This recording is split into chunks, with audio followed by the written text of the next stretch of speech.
Hello everybody, welcome along to the stream. Hope you're all doing well. It's end of the month, so we know what happens with Automobilista 2. We have our big major update, and that's where we are this evening. We're going to be checking out the new update, which has just dropped this afternoon for me in the UK, and we're going to be trying out the new content which has been released for Automobilista 2, namely this rather nice looking Porsche 911. It's going to be one of the little bits of content we're going to be testing out this evening. So looking forward to seeing how this new car drives, but also some other things we're going to look at as well, just to kind of bring up to speed with all the changes, all the really important ones anyway. But yeah, we're going to give it a good run through, do some races, test out some stuff, have some fun. I'm aware there's a rather large motor race called the Spa 24 Hours going on right now, so if you are watching me, then thanks. I appreciate it. So yeah, we're going to give this a go. We might do some fun races as well, and just see how we get on. So let's jump into the sim now. Here we go. Just close that off. Right. Get my chat up. Azaris, welcome. How are we doing? Ooh, why am I not seeing? Oh, there we go. I can see now. Brilliant. Okay, so here we are.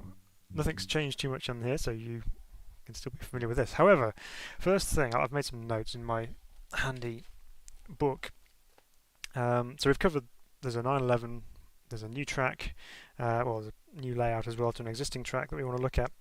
But before we do that, I'm just going to go into the options menu because things have changed slightly in terms of the controls and how you set up controls on the sim. Now, I know there's been a few changes over the course of the progression within Automobilista 2, where you've had to make various changes and all sorts of other things going on, but this has changed quite a lot. So I've had to resort this out again when I loaded it in, because you now get up to 6 user control presets, which you can then rename and change around, things like that. But because of that, I had to go back through and select the wheel that I'm using, and then recalibrate the wheel, pedals, all that kind of stuff. So yeah, so you may well need to, when you fire this up for the first time, you may need to make a few adaptations, just to make sure your controls are as you like. As a result, my force feedback had changed. I've had to turn down the gain because it was oscillating a little bit on the wheel, so probably end up going to play around with that a little bit just to try and get it back to a point where I'm happy with it. It was okay when I did a quick test just before, but there's a few other bits and pieces which we'll cover as we go. So what we're going to do first, we're going to ease in gently to the new content. So we're going to go and take out, I'm not going to jump in that just yet, hold your horses. We're going to go and take something out around the alternate track. So we've had for a little while, we've had what's called the Cascais track, but we now have an alternative layout. So the one we have had is what's it doing there?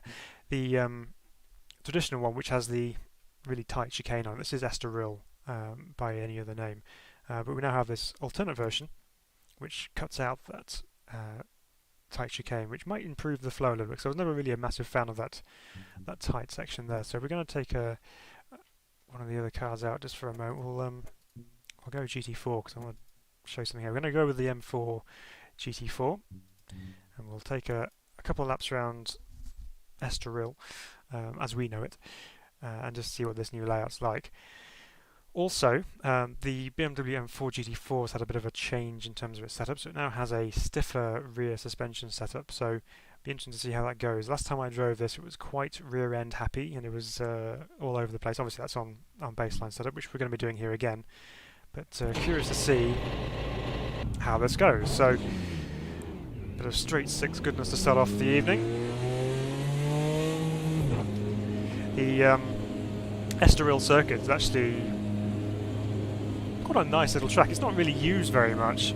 I know it once held the Portuguese Grand Prix, but it doesn't really get utilised an awful lot, which is a shame really, because it's quite a nice track. So just exiting outside of turn 1.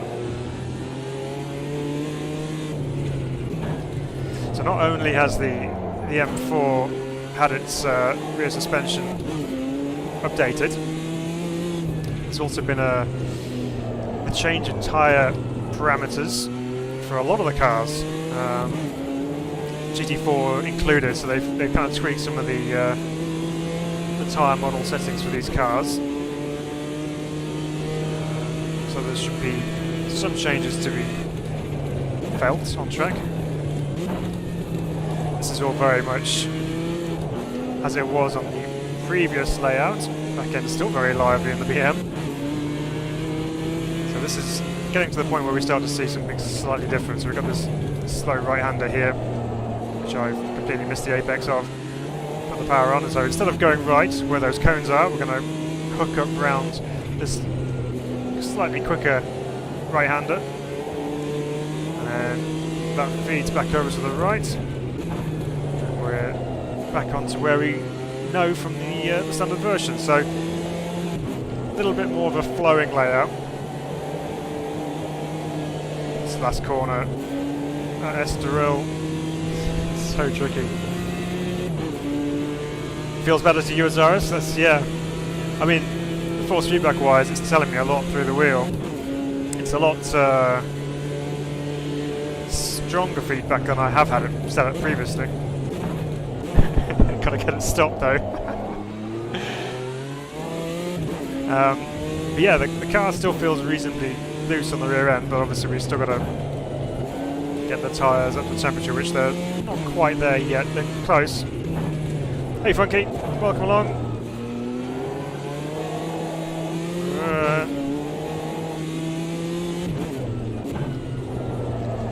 Let's get this car turned in if it will. One of the other things they've done is they've also lowered the volume of the flat curbs. So they introduced that new sound package a couple of updates ago, where you drive over the curbs. It's quite a pronounced sound. But the flat curbs have had a volume reduction, so you won't hear them as much as you would do the more raised razor edge type curbs.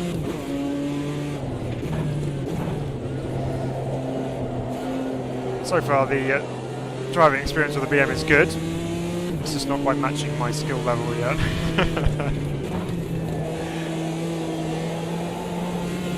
Yeah, that new layout's quite nice. Hi Steve, welcome along. Have you tried Assetto Corsa? Let's try Race U with Assetto Corsa. Is that a is that a mod type? Sorry, I'm just forgive my ignorance. I don't know whether that's a mod for Assetto Corsa. I use Assetto Corsa quite a bit for mostly screenshots these days. Actually, it's quite sad. I should use Assetto Corsa more. There's so much content out there these days that it's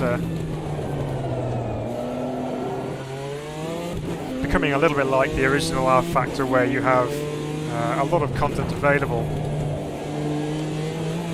You either don't have time to use it all, or some of them just get you all excited to drive them, and then there's something that just kind of lets it down slightly. So I'm trying to be a bit picky and choosy with what I drive in Assetto Corsa at the moment, but I do love the way Assetto Corsa looks though. I mean, you can use various shader patches and all sorts going on to make it look absolutely spectacular.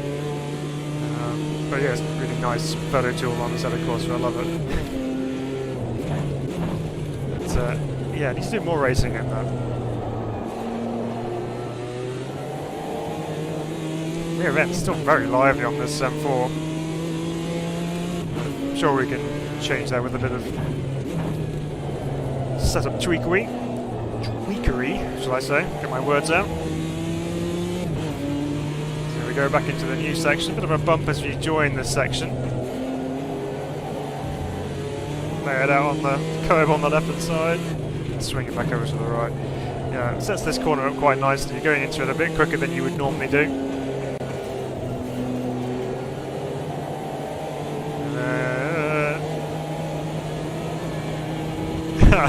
He's trying to balance it through there. It's such a tricky corner, trying to carry speed down the front straight. We were just kind of getting used to it. So that's the new layout for Estoril.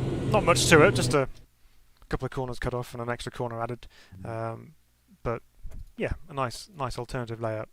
Very good. So, what else is new? What else is new?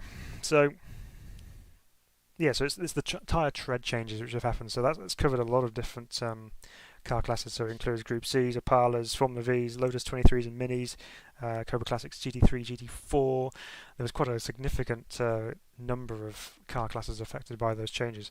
There are 2 other classes which have had revised tyre treads. So those ones are minor tyre tread changes. These ones are complete revised tyre treads.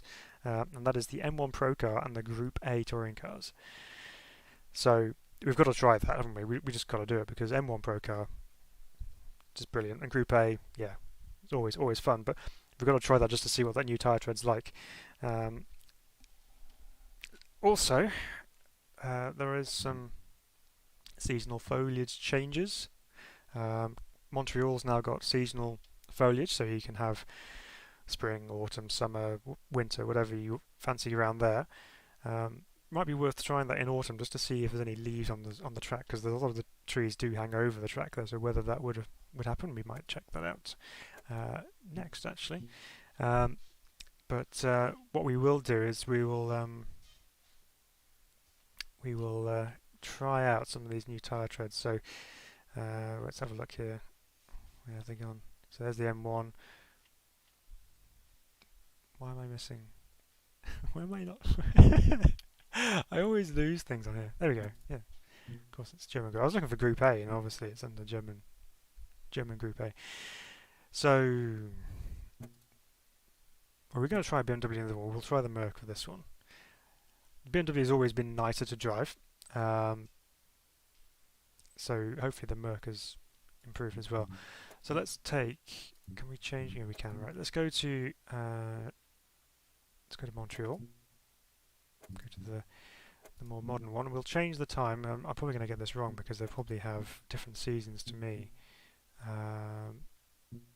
Let's have a look. Let's set this to. Well, we'll put it to our autumn, October time. That should be sufficient. We'll save that and see what it looks like, and test out the new tyres for the Group A cars. Okay, MS2 won't run for me since I moved the install folder. I'm on Linux. Oh no. Well done for getting it working on Linux in the first place, but something's gone wrong in your moving of the folder. Did you move it through Steam, or did you just pick up the folder and move it? I wonder whether that's what's gone wrong. Steve, it's a new platform that works with Assetto Corsa and daily races. Oh, okay. No, I've not tried that. I shall take a look at that though. So kind of similar to like a race room ranked type situation, or a obviously an iRacing type thing. That sounds interesting. I shall check that out. Definitely worth having a look. Right, Stone Cold tyres, Mercedes 190E Group A car.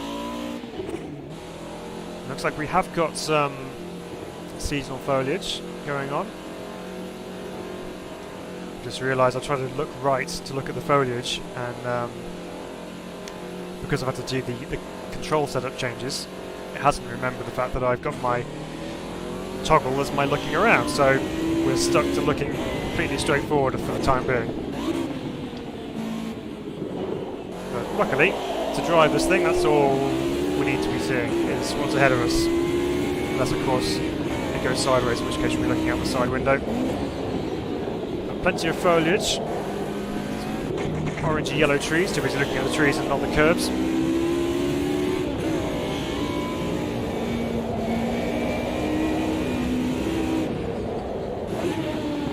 Empty grandstand because we're in test stage mode. Just having a bit of a look around the circuit at the moment, not try and push too hard.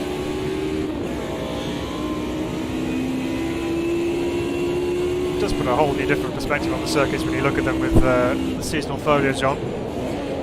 So used to seeing tracks in their picture perfect mode, the trees completely green and full of foliage, and then you see it in slightly different light, and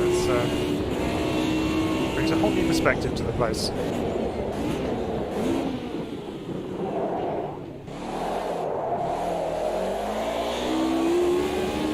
ends. Lively, not quite as lively as the GT4 BM. Azarus, they've lost their front end bite again. Oh.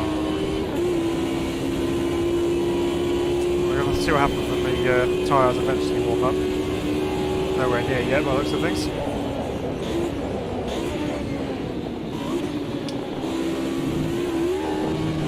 Special curve.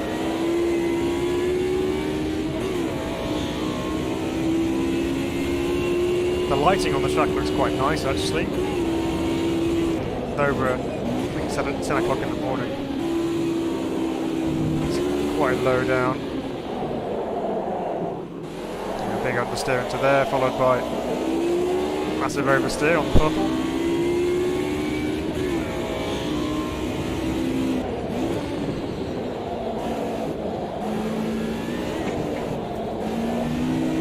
There's huge understeer everywhere at the moment.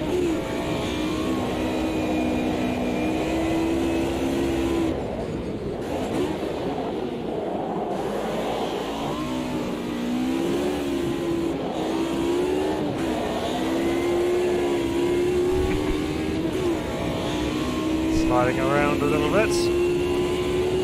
Just trying to get some heat in those tyres, they're just not warming up. We're almost 1.5 laps down and we still have cold looking tyres.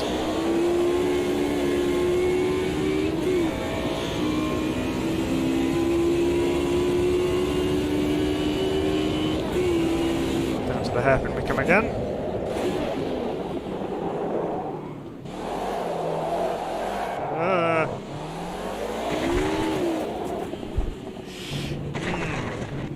I see what you mean, Azarus. That's it's almost as if they don't have a front end at all. What we can do to overcome that, maybe in the setup, possibly. Because these should be really nicely set touring cars, really, where you should be able to just turn them in, get them to do what you want them to do. I mean, that was a little bit better through there maybe, but it's the slow stuff where it really seems to be struggling.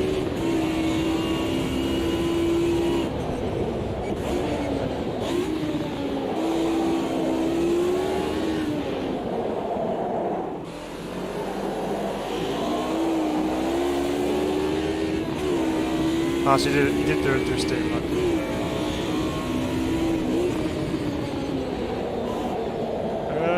Wasn't concentrating. The battle line.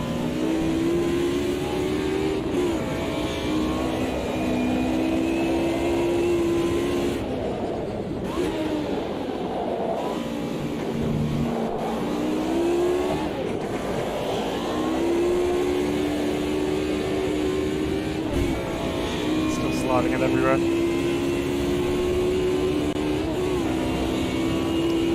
Yeah, you reckon it could just be a file that's not where it needs to be. Hey, Whippy Whip. The more I see of this game, the more I see PC2 and its handling. It's the same characteristics. Yeah, I think... Yeah, I probably agree with Azarus. It's not all like this. There are some cars that work better. I mean, the M3 possibly... I might just try the M3 just as a backup for that, because the Merc has always been a bit odd in in AMS2. I've never really managed to get it to be anywhere near as nice a drive as the M3, so we might just do that, and we'll run at Montreal again just as a straight comparison. But it'd be interesting to see what the I was just confused for a second there. I was looking at the world record set by Cal Bianco Silva, and then on my friends list I got the Nemesis there with his lap time, but it's quicker than the world record, but it's not showing his time as the world record. So yeah. Anyway, that's probably down to it might be on a different setting altogether. Right, let's try the BM.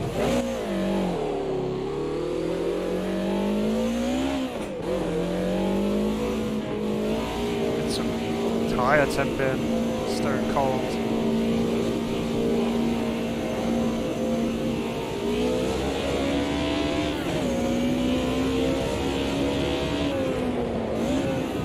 naturally aspirated inline 4 engines, the BM certainly produces the nicer sound than the Merc.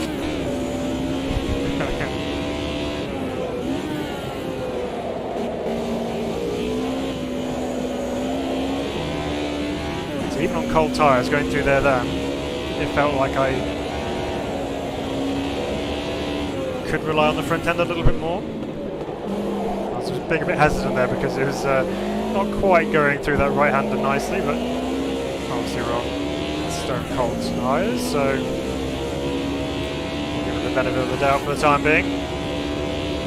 Short 4th gear ratio, straight up to 5th.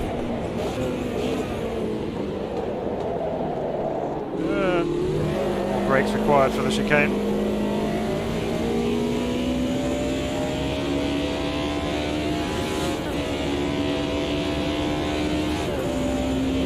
Feeling I'm going to run out of gears down this long back straight.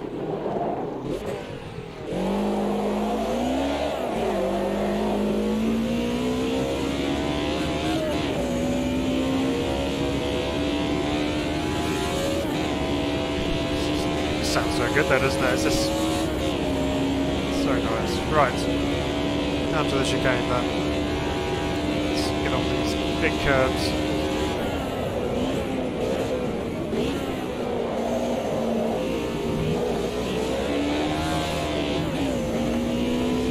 Out of the wall of champions, which is always a bonus.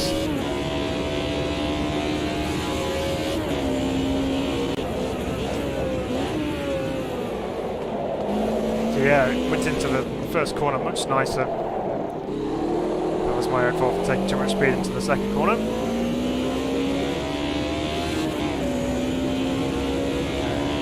Let's see what it's like through here.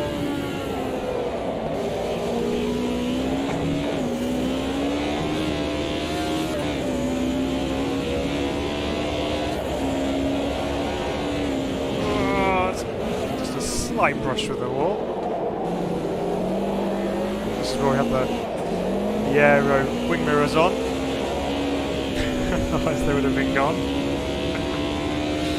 Okay, so we're getting some temperature in the tyres now, so it should start to get a bit more front end.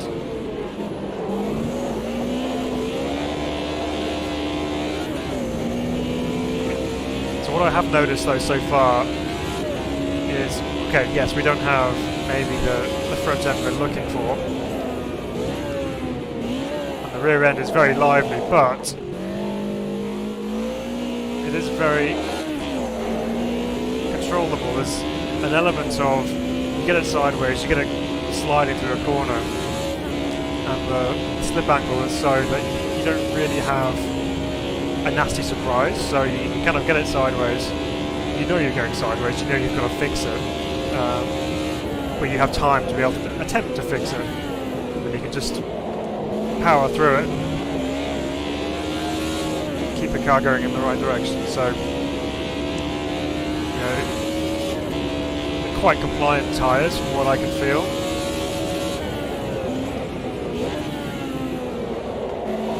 So yeah, until turn 1, get it stopped for turn 2. Out of there. Although it's quite sideways and I had to do a couple of corrections to get the rear end back in check.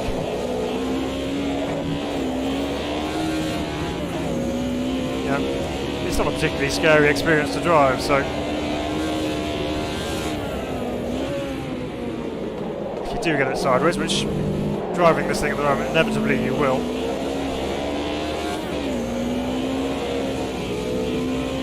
yeah, it's quite forgiving, really. But yes, front end is still a little bit vague, but nothing a good couple of setup changes could fix in the BM. The Merc, yeah, that's going to take a few more fixes to get that front end working properly.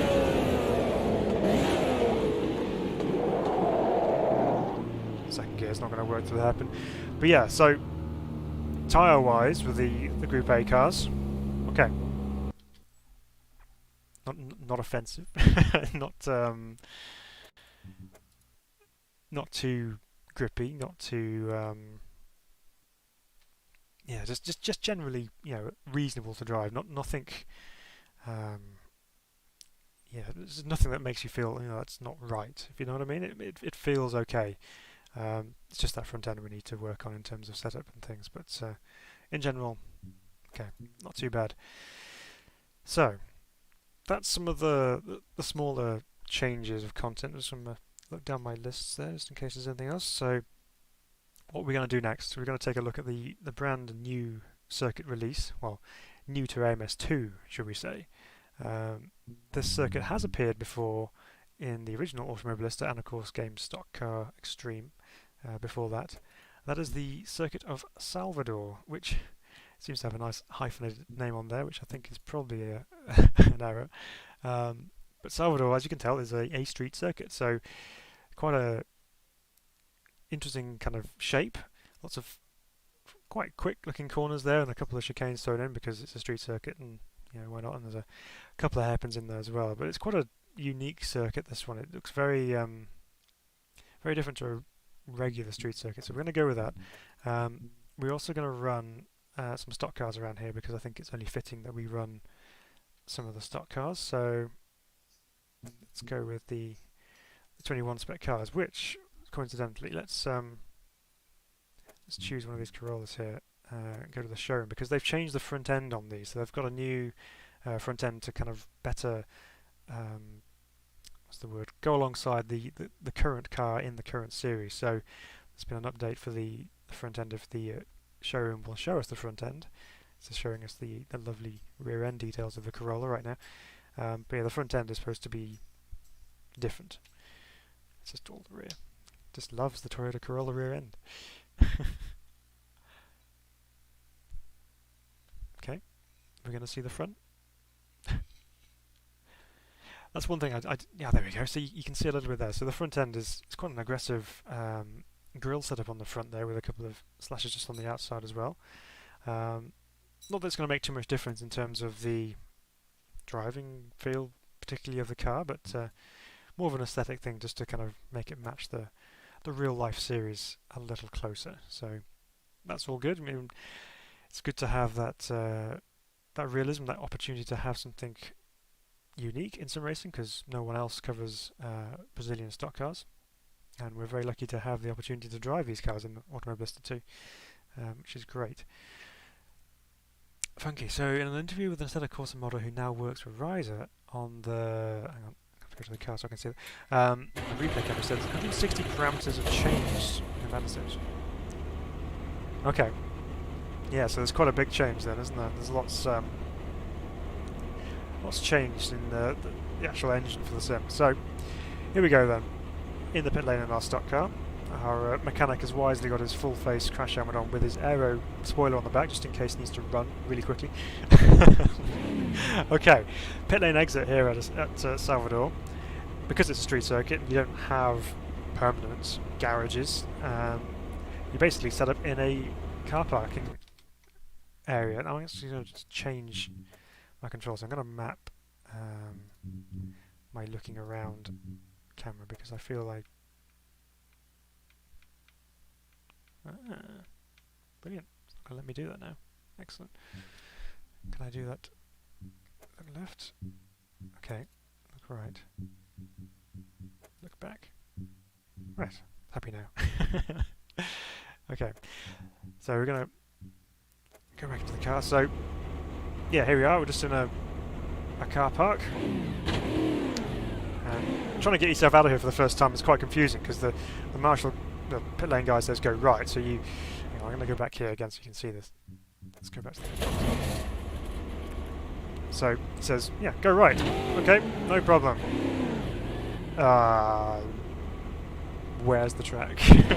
So you quickly find out you have to reverse back into the traffic, and then we'll go around this way, avoiding these massive curbs. There's some cones there, we can't go that way. And so here we go, we must be heading towards the track now, and there's our pit exit there, so slightly different pit exit. So here we go, out onto the track. Just going to take this nice and easy for the first lap. So huge curbs on the inside of these corners here, you can see that. So it's quite a quick left-hander. Now we're going to plunge downhill, down towards the first of our 2 hairpins. Try and brake in as straight a line as possible, and then under this rather strong looking bridge, around the hairpin, back up the hill we come. Now for this one we're going to have to stay over to the right hand side of the circuit because there's a rather tight chicane coming up the top of the hill, so braking nice and early, staying off those huge curves. This middle part of it's quite tight, but it opens up on the exit, and then we have this rather quick right-hander, which I don't think is going to be taken flat out in this car, but we will obviously have to find that out. And then we're down into the tight hairpin, the second one. This is like a double apex hairpin almost. Hard to see where you are around there with such a big wing mirror in the way. And then we come up to the second of our chicane. So this one is, again, a similar kind of setup. Get in there quite early and then there's low middle section, then you just launch out the other side, and then another quickish left-hander through there. That'll probably be taken flat out, and then we're back round to where we joined the circuit out of the pit. So let's try and pick up the pace a little bit in our Toyota Corolla stock car. Left and left again, says Azaris. Yeah, not too far wrong. A couple of right-handers thrown in the chicanes, but that's about it. Now, I'm not a huge fan of street circuits. Long Beach I really do like though, so we'll see what happens with Salvador, whether I come to like this one too. It's so tight through there. I'm going to get it really slowed down. Keeping it pinned, car's bouncing. No, it's not flat out. Okay, we've discovered that straight away. That's good. Don't take the downhill right-hander flat out in the stock car. We had it here first, folks. Right. Now then, how can we go? So Frankie says the Madness engine is probably the most complex sim engine out there, with a blessing and a curse. Whoops. There's that big chicane I just cut over. Yeah, I mean, there's a lot of. I know a lot of people were very worried when Reiza announced that they were going to be using the Madness engine for MS2, purely because of the reputation that it gained from Project Cars. But what they have done with it, and what they've produced using that engine, is very, very good. So we know that if anyone's going to do a good job, it's going to be the team at Reiza Studios. So it gives them a little bit more to get their teeth into as well.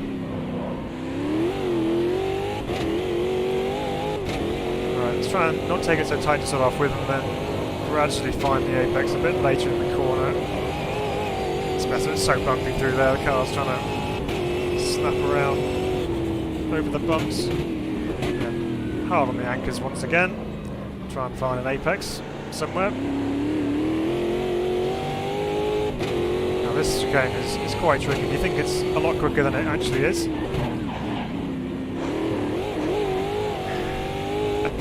Somehow got away with that.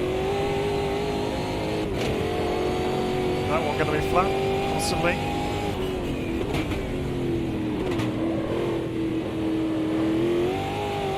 Line the curve a little bit too much into there, just unsettle the car ever so slightly.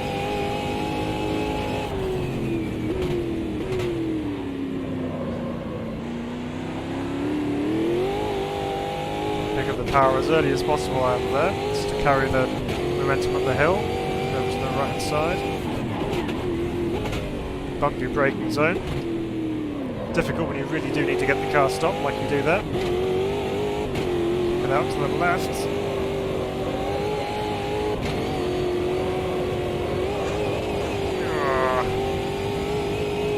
It's quite a challenge through there. Wouldn't have too many fittings left going through there if you had them. You're in the real car.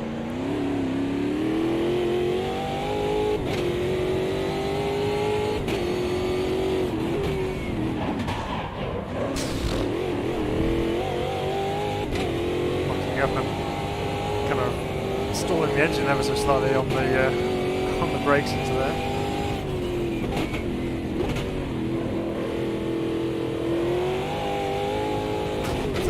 Tricky corner, because I was just about to say, if you try and take too much speed through there, you will raise the wall on the outside because it comes up at you very, very quickly. You've got to attempt to avoid it.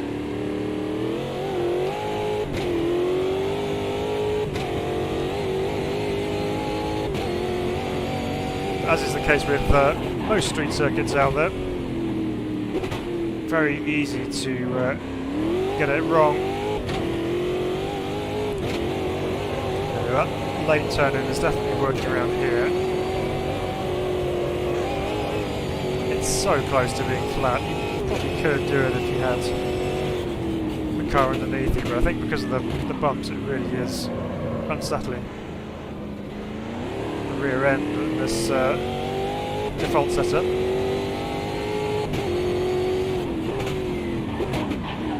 Again, it's so easy to get drawn into that chicane like that.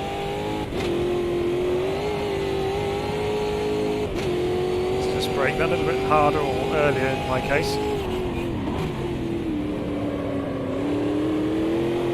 Get off the wall, just. So, certainly a challenge to drive. Is it raceable? I don't know. I think it's probably a recipe for disaster. Purely because if someone goes round in there, there's going to be literally nowhere to go. So what we might do, just for fun, is we might get a grid of stock cars out here and just see how they handle it. Oops, there's the rear end, and probably my signal to go and find some other cars to play with. Right, let's go jump into a race session then and see what it drives like with other cars on track as well. I get the feeling that I'll probably be massively slow, but let's try. I'm going to use the old stock cars, we're going to use the new ones. I'm not going to go to Dyson, we want Salvador, which is down here. There we go. Right, same class. It's going to limit it to about 20 cars because we had a couple of stutters there and I don't want to ruin the experience for you guys. So we're on 94% ability. So it seems quite low, but it's probably going to be way too much for me trying to get up to speed with this thing. Yeah, okay. Let's go and do this. And I didn't even see how many laps I put down for that. Oh well. It's not going to be long, I don't think. We'll check that.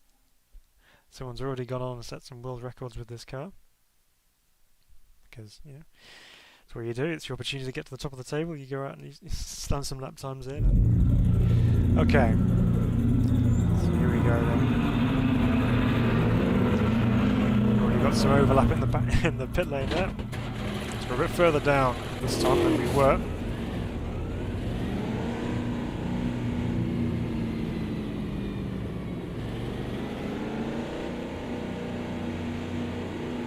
Right, so we've got some cars ahead of us. Let's see if we can, one, keep up with them, and two, keep out of them.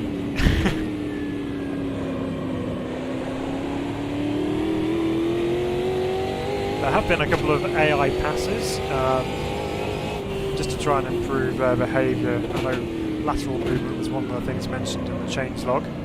That's basically just stopping them from flinching, either when you've got your car alongside them or just in general, just trying to stop them from being particularly erratic. So far, we're on his case.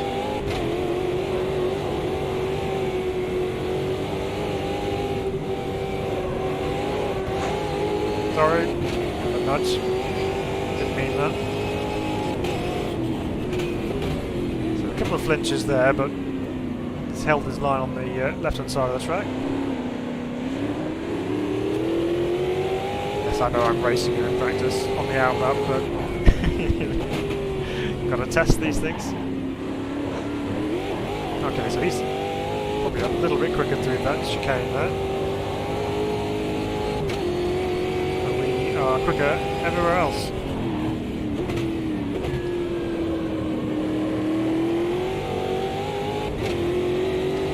Right, this line of a move down to the hairpin here.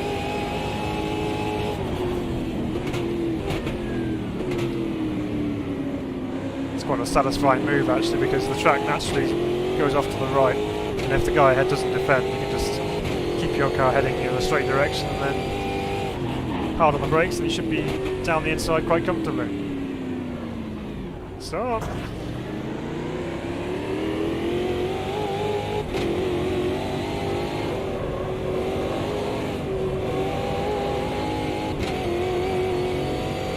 Sorry, so if you think this is a bad way for Rivera and Plato. Yes, I remember that from the previous iteration of AMS, and also GameStop car. That was my least favourite street circuit. Getting that car through there is not easy.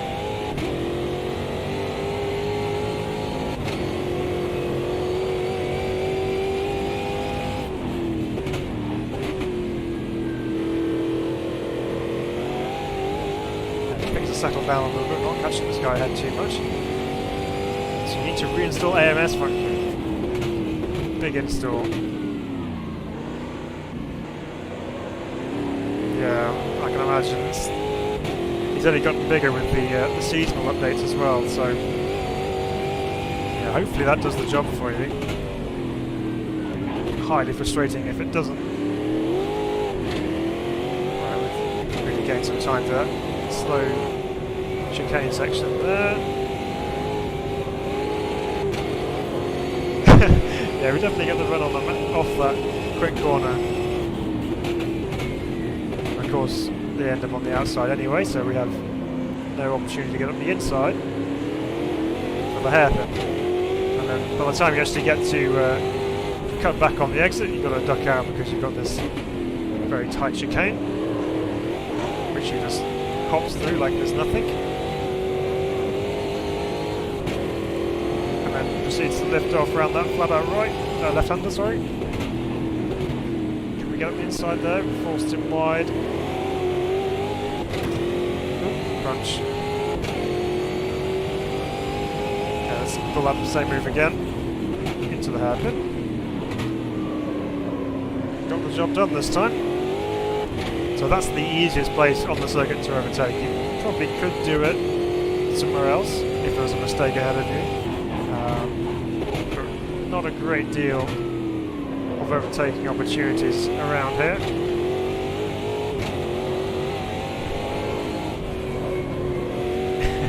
Azara's worst street circuit I've ever seen, even worse than Helsinki Thunder. Stutters, don't do that. Gaining on the guys ahead of us as well. Troy, welcome along. You really do deserve more subs. Oh, Troy, you're too kind. You really are. I mean, I try my best, so hopefully that's enough for you guys. I mean, it's amazing that some of you keep coming back. Well, I try and be as thorough as I can. We get this opportunity to have a couple of hours together on a Saturday evening, just either messing around or doing some rank stuff on Race Room or whatever it might be. But make sure we have a bit of fun along the way, because that's what this is all about in the end. Bit of a different move. Managed to get the drive up the inside, off the hairpin. Now I've got to actually get the car stopped and not turn turtle over the curbs.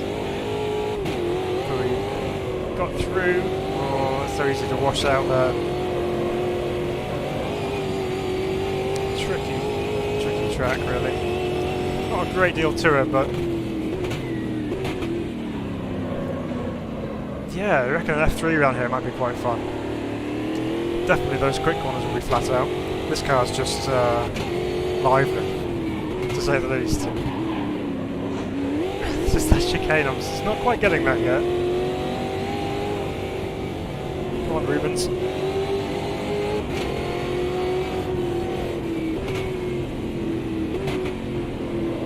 Okay, he's got a good drive off here.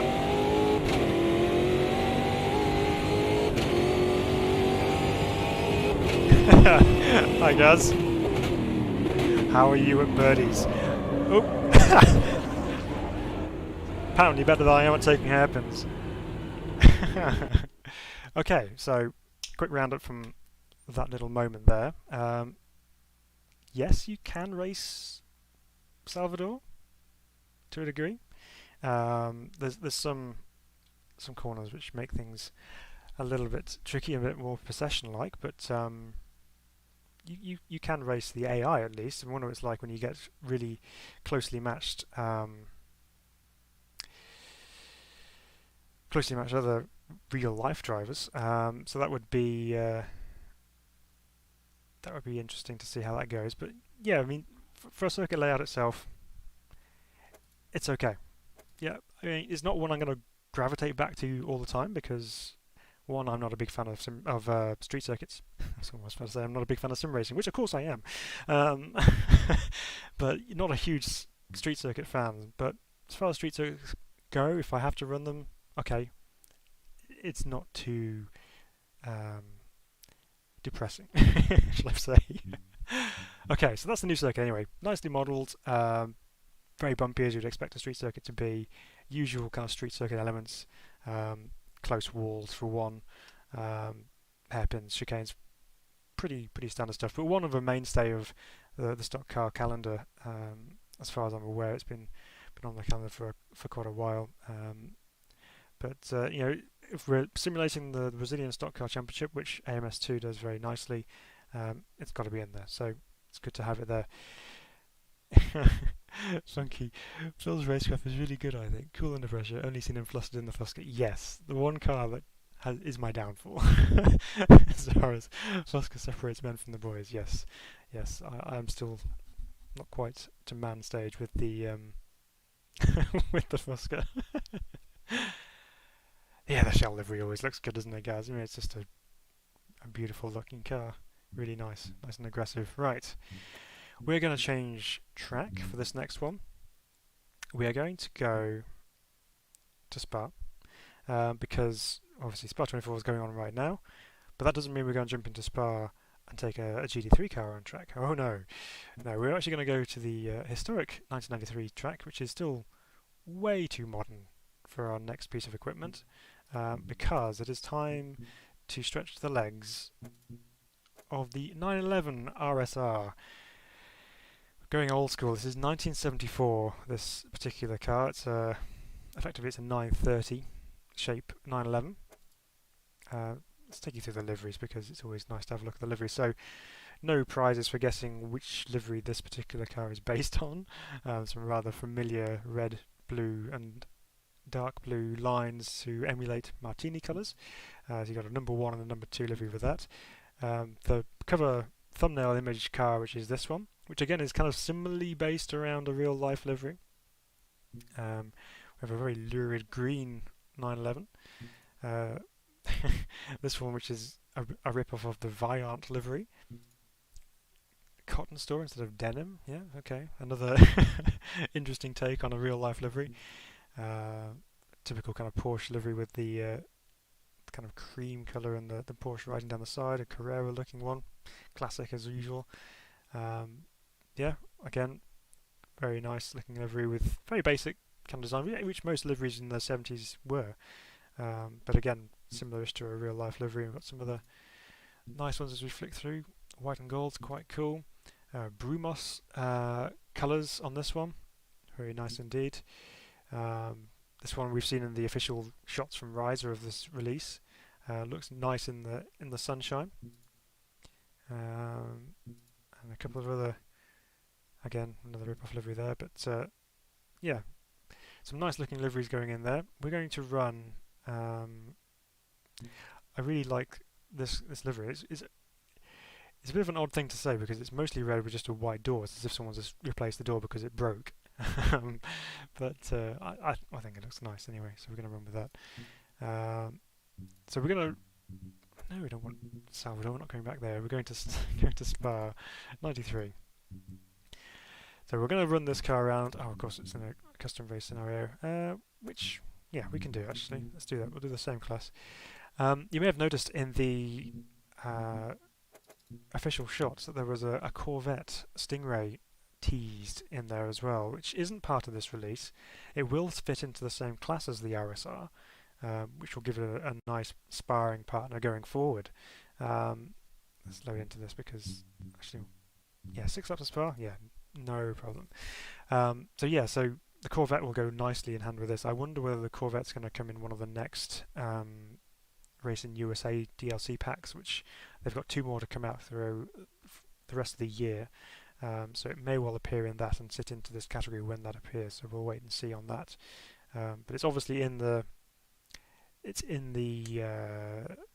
works. It's on track already, so it's obviously working some form or another. There might be some other tweaks to be made as we see some beautiful Porsche 911s head out on track.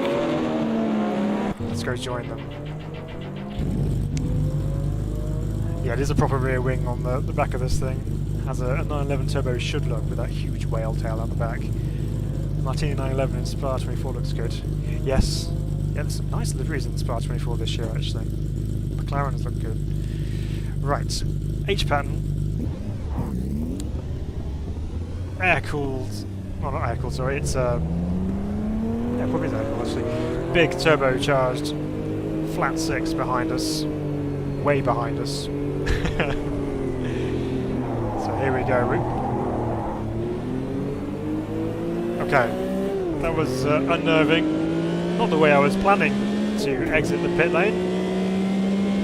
I'm just going to be quiet for a moment, just listen to this.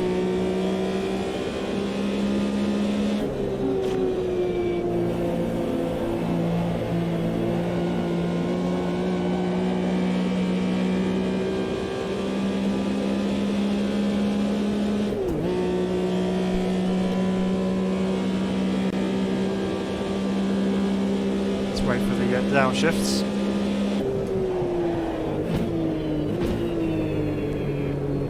Okay, sounds nice, doesn't it? But then, very rarely does a Porsche 911 sound bad. Oh, it's naturally aspirated, I apologise. I thought it was turbocharged, but no, it's naturally aspirated. According to Azores, thank you for correcting me on that one.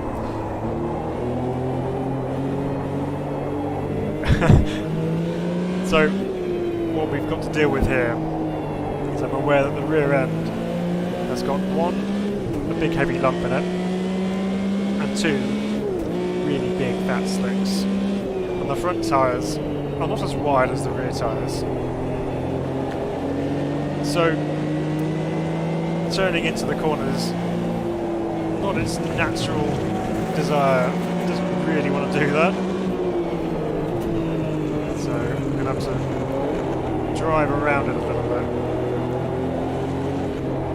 Back end, trying to flick around there. The 930 911 is known for being an unforgiving car to drive in real life. Obviously the race car is a little bit better sorted than the road car in terms of ability on track. If it was turbo unity inside, yes, it's true. And there've been various chirpy chirp noises which we all love. So it's naturally aspirated. There's a lot deeper engine notes. So you may have heard, obviously, pretty sure most of you will have heard the sound of the 911 RSR GTE, the modern day car, which has quite a high revving, high pitched sort of sound.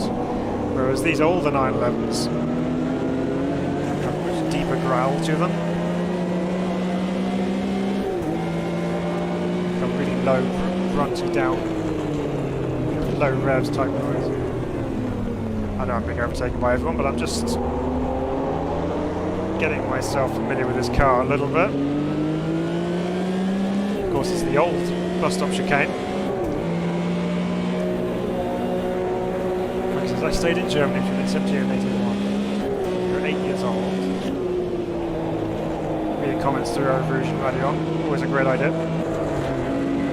Just like the brakes on. These are the cars I remember blasting past in the Autobahn. Yes, I can imagine that would have been a memory that sticks with you for quite a while. Whereas 911's been driven very hard on the on the Autobahn, shall I say? Several models because I'm trying to get my brain around this car at the moment. A bit of a train ahead of us. Oh, there's a big curve. Launches us up there. The particularly keen-eyed race director has invalidated my lap time. It must be the same as Spa 24 this weekend. Loads of cars getting lap times deleted in qualifying, especially in Superpole. Oh, that just sounds so good. Right, poo on then. Let's try and get through this without poo out. There we go. Running out to that curve on the exit towards Piff Path or Fanyas, depending on what you want to call it. Front end's going in a bit better now, actually. Back end's trying to come round. Okay, a bit of mid-corner understeer there. Down to Campus Corner. Through curve, full threat, not taken flat out. You don't have the luxury of having tarmac run off to catch you if you do run off. Just some nice, welcoming grass.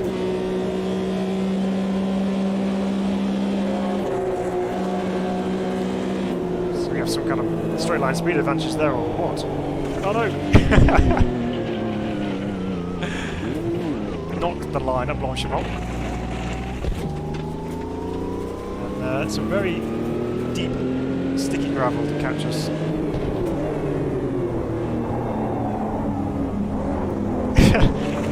Get out of it. Ah, getting bullied. Right, let's try and get into this car. At the moment I'm kind of being preoccupied by other things such as traffic. Spa. Let's try and get to the route of driving this car, shall we? I predicted going into this that driving this car anywhere is going to result in a heap of arm waving. Just trying to keep the car going in a straight line when you when you're really pushing on, which is kind of what we're finding at the moment. Oh, and Ardenna's just deleted my lap time again. Lap time cancelled.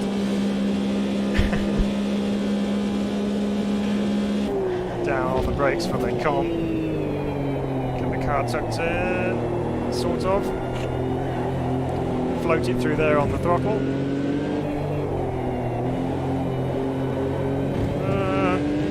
Go into the last part of it. You renamed Pouan, have you? Okay. It's now Benny Simmons and Corner. Ah, yes, the infamous incident.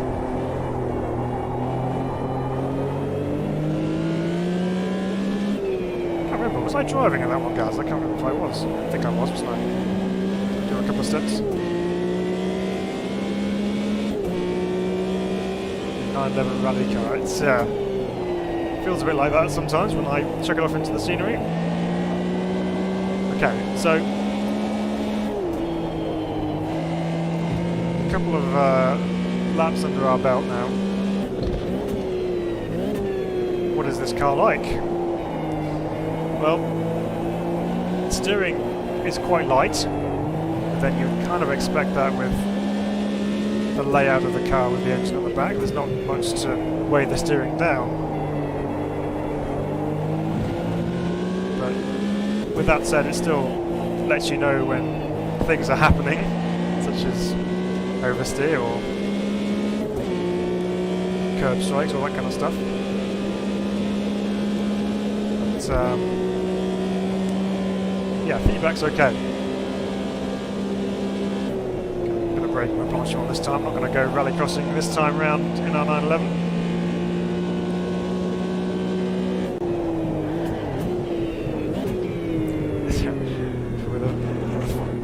fastest to reading comments through the bus stop again.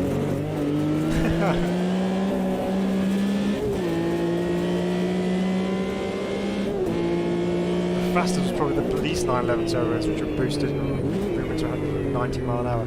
Yeah, so I feel lucky enough to call him a friend. The great Ray Williams over in New Zealand set the New Zealand land speed record driving a 930 turbo. I can't remember what it was, but it was absolutely ridiculous. Just on public roads, because there's no salt flats to drive on in New Zealand. Yeah, he held that land speed record for a long time driving that 911. And he did have another 911 which he ran, which was a 993. He was telling me one day that the car, which was kind of, to look at it you'd think it was GT2 spec, because it had the same kind of rear wing as you'd get in the 993 GT2 cars, which ran in endurance races throughout the world. But it was running about 800 horsepower, which is monstrous. He did have it running 1,000 brake, but that cracked the block, so they had to turn it down a little bit. Great character, loves this motorsport, and this Porsche's very, very successful driver in New Zealand motorsport as well. So, racing Ray Williams always has a great story to tell. Try and emulate some of his ability in driving this thing, which is really starting to come alive now. You can see I'm not having as many difficult moments. You really have to balance the car with the throttle. You're driving around here, trying to get the rear end to rotate you through the corner. You can do that with skill. If you have some, please send some in the post. I'll put my address out there for you guys. But yeah, so when you get it right, you can actually really balance the car on the throttle, so you can kind of get yourself into a really nice, flowy kind of drift through the corner. And it's not actually, I know I had that off then, but it's not actually that scary to get sideways. You can recover it, which is nice. Namesake car there, it's getting my way through Blanchimont. Now, let's try and get it through bus stop this time successfully. A bit of sideways action there, straight line in the last section, and then leads into a really nice slidey curve down towards the source, so good fun.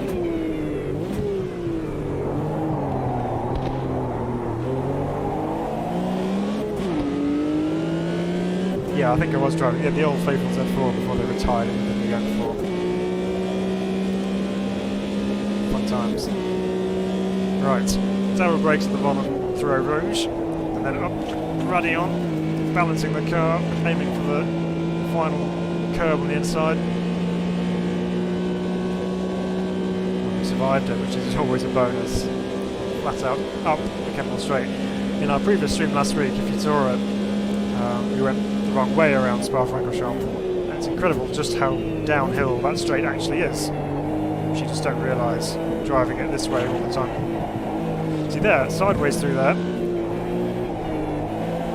but able to recover it, which was good.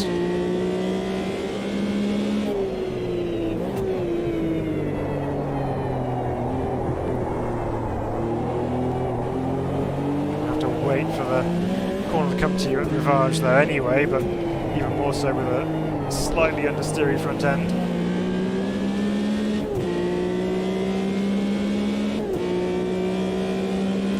Well, we're currently sitting plumb last actually, so yeah, it's fine. That's possibly down to the fact that we haven't actually set a competitive lap time yet. See if we can end that now.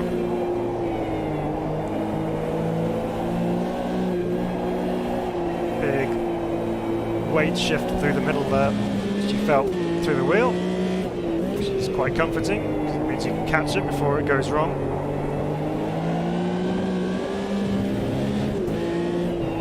That was there. I figured out why I had that moment coming through there last time. It's because you get sideways coming out of the campus corner, and then those big fat rear end tyres catch that curve on the outside, which instantly fires it back out in the other direction, and then causes you to go off stage left. There we go, it's going to stop for the bus stop. Lick of flame from the 911 ahead of us. Not conventional, but we're through. With the camber of the road there, it just lends itself to just throwing the car sideways through there.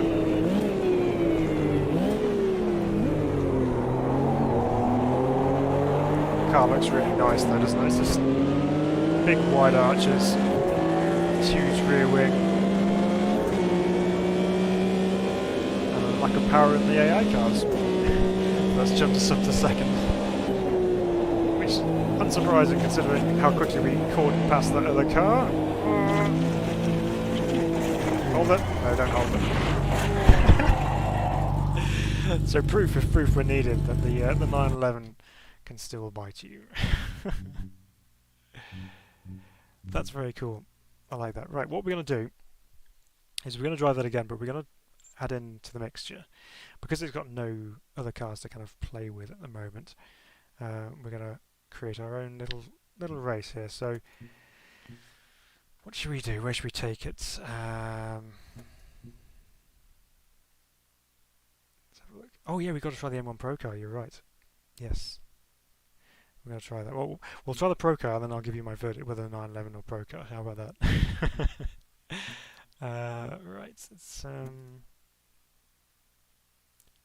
So this is closer to the era, so 1975 instead of 1974, so it's only a year out. So we'll go here. So we're going to set our classes to multi-class. We're not going to have all of those cars on there. We're going to change that. So we're going to have our GT Classics, obviously. We're going to have Group C cars, because, yeah. What else can we throw in here that's kind of period? Anything else that we can put in there which is going to be a reasonable match? But we could put the Pro car in. Excuse me, we'll put the Pro car in. And everything else is just not on the same vintage, but that's okay. That's three different classes of car on the track, so that'll be fun. We'll put that up to 24 cars. So we're not going to actually qualify or do any practicing for this one, we're just simply going to jump into it because why not?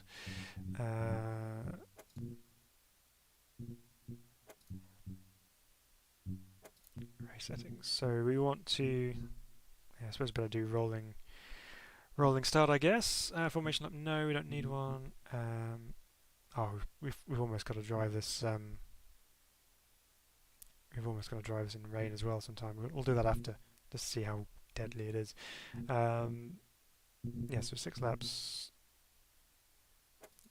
Yeah, it's fine. We'll run it and see what happens. Nemesis, hello, welcome. We were just talking about you earlier.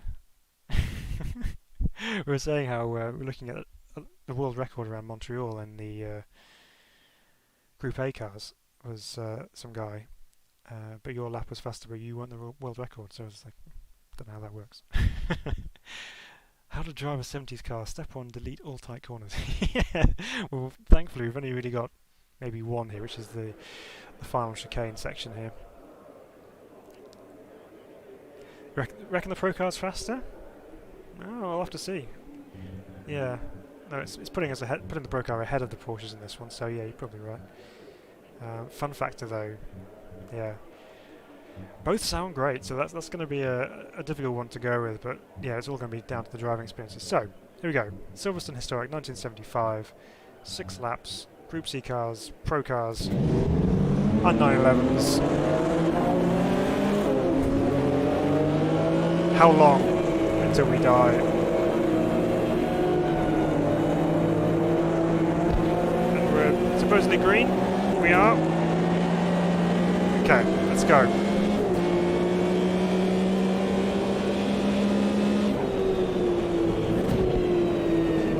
Cops Corner very different in the 70s to it is now. It's still quick.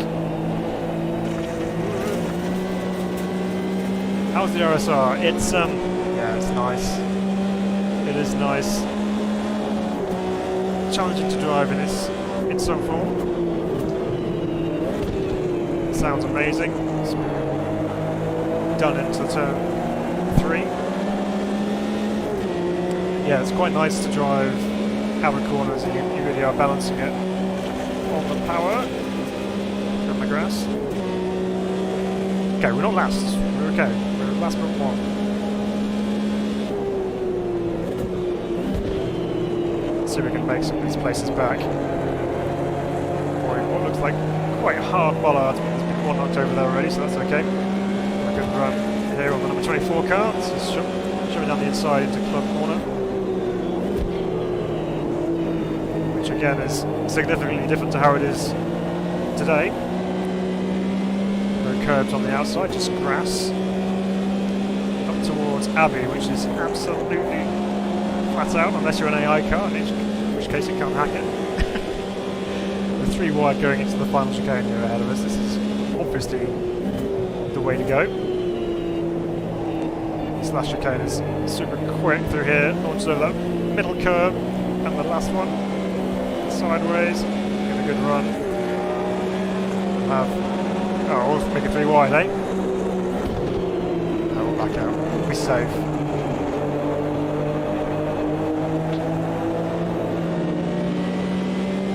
Gained some spots in the class, which is nice. We've got a few cars behind us now. These guys are still going for it up ahead. So we can pick up some pieces into what is actually just Beckett's.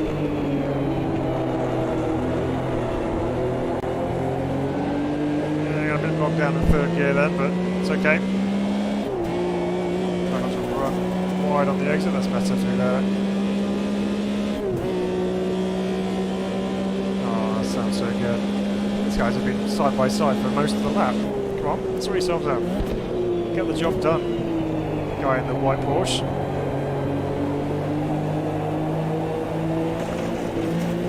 No. Away with it. It's okay. Someone's got to get up there and disrupt this side by side racing. This is just getting ridiculous.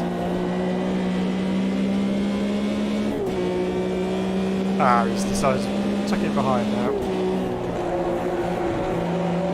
Oh, so close to the bumper there.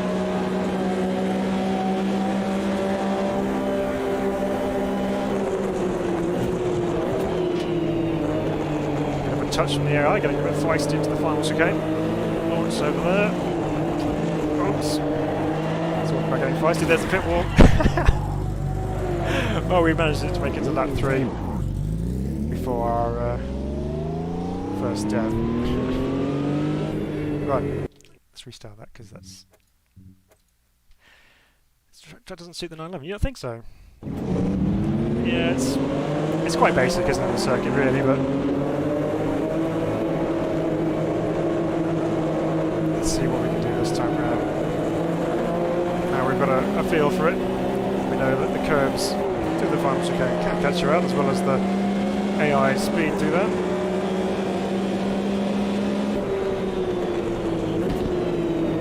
Right. Well, don't need that.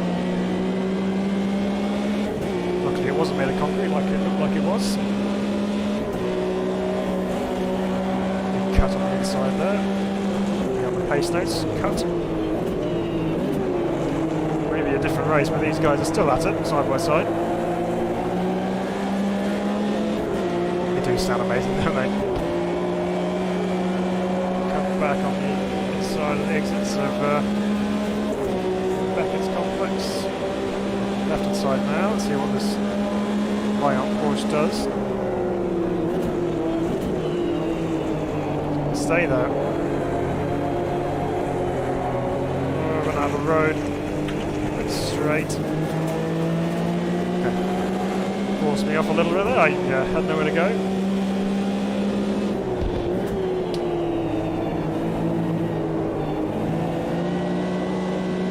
big sideways through, well, big, nice sideways drift through Club Corner. Right, this is where we gain time on it, because they're not committed through here. Probably for good reason.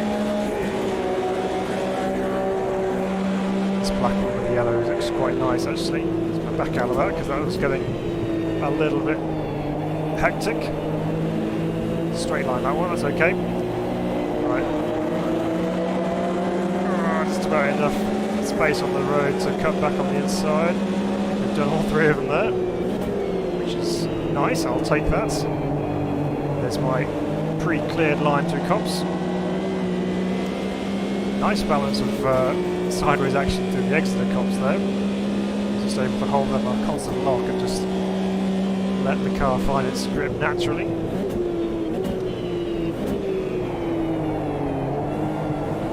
Missed.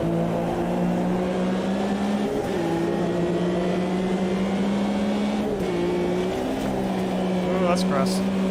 Okay. Survived. Ah! Still got company back there.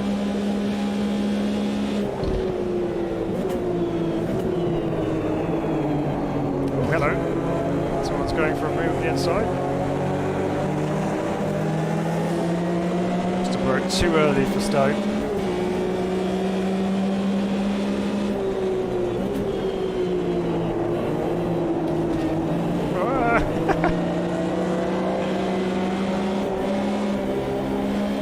That lift is what really gets you. If you have to lift off, it really upsets the balance of the car. You've got to be very,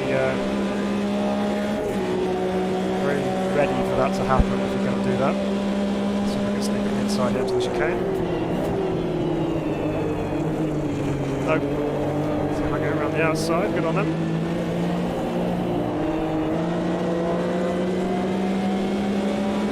RSR needs a bit of practice to learn its unique. Yeah, it is. And welcome, by the way, Patrick. Good to have you with us. It does take a little bit of practice to get the most out of, but it's certainly a very welcome challenge to have. Right, it's P3 in class. Let's see if we can track down these two up in front.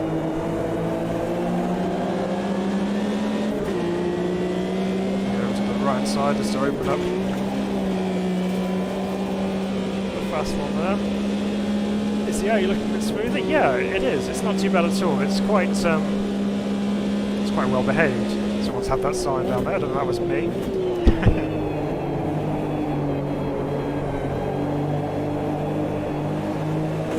Slow corner, so tricky. Just you think it's so much quicker than it is, but you just run out of road.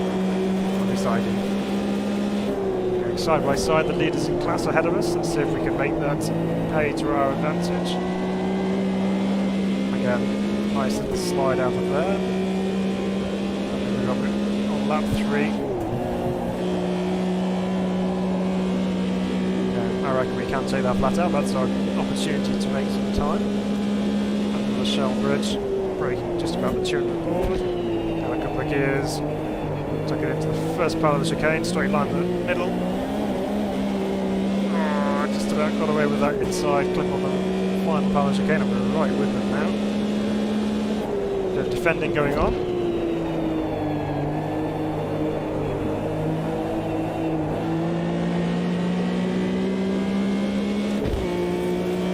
Good, right. Blue flag. Oh no, we've got the Group C cars coming through. This is really going to mix things up. Hold my line. Oh, wow.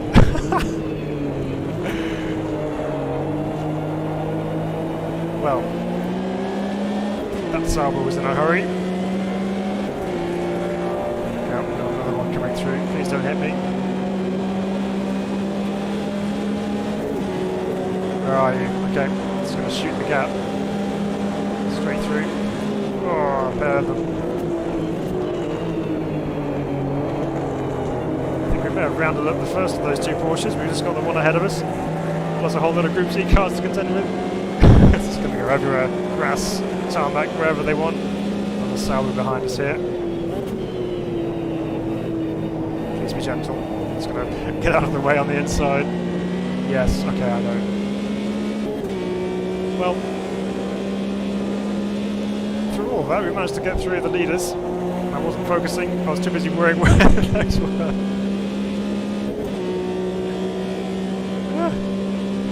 Crazy.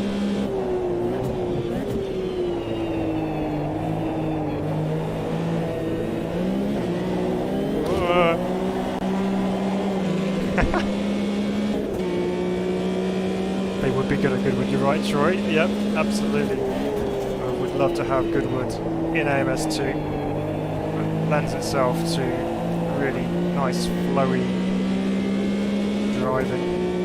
It's one of my favourite circuits. Privileged to be able to go around there in a Mark II Jag. Not at racing speed as such, but nevertheless, good fun.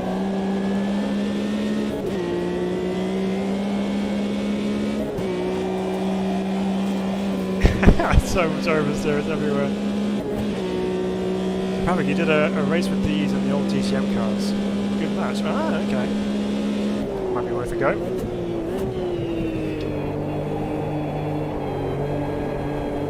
Definitely have to take the RSR rather than the Group C cars though, I think. Just for fun factor. So we're on the probably the last lap now because we've been lapped.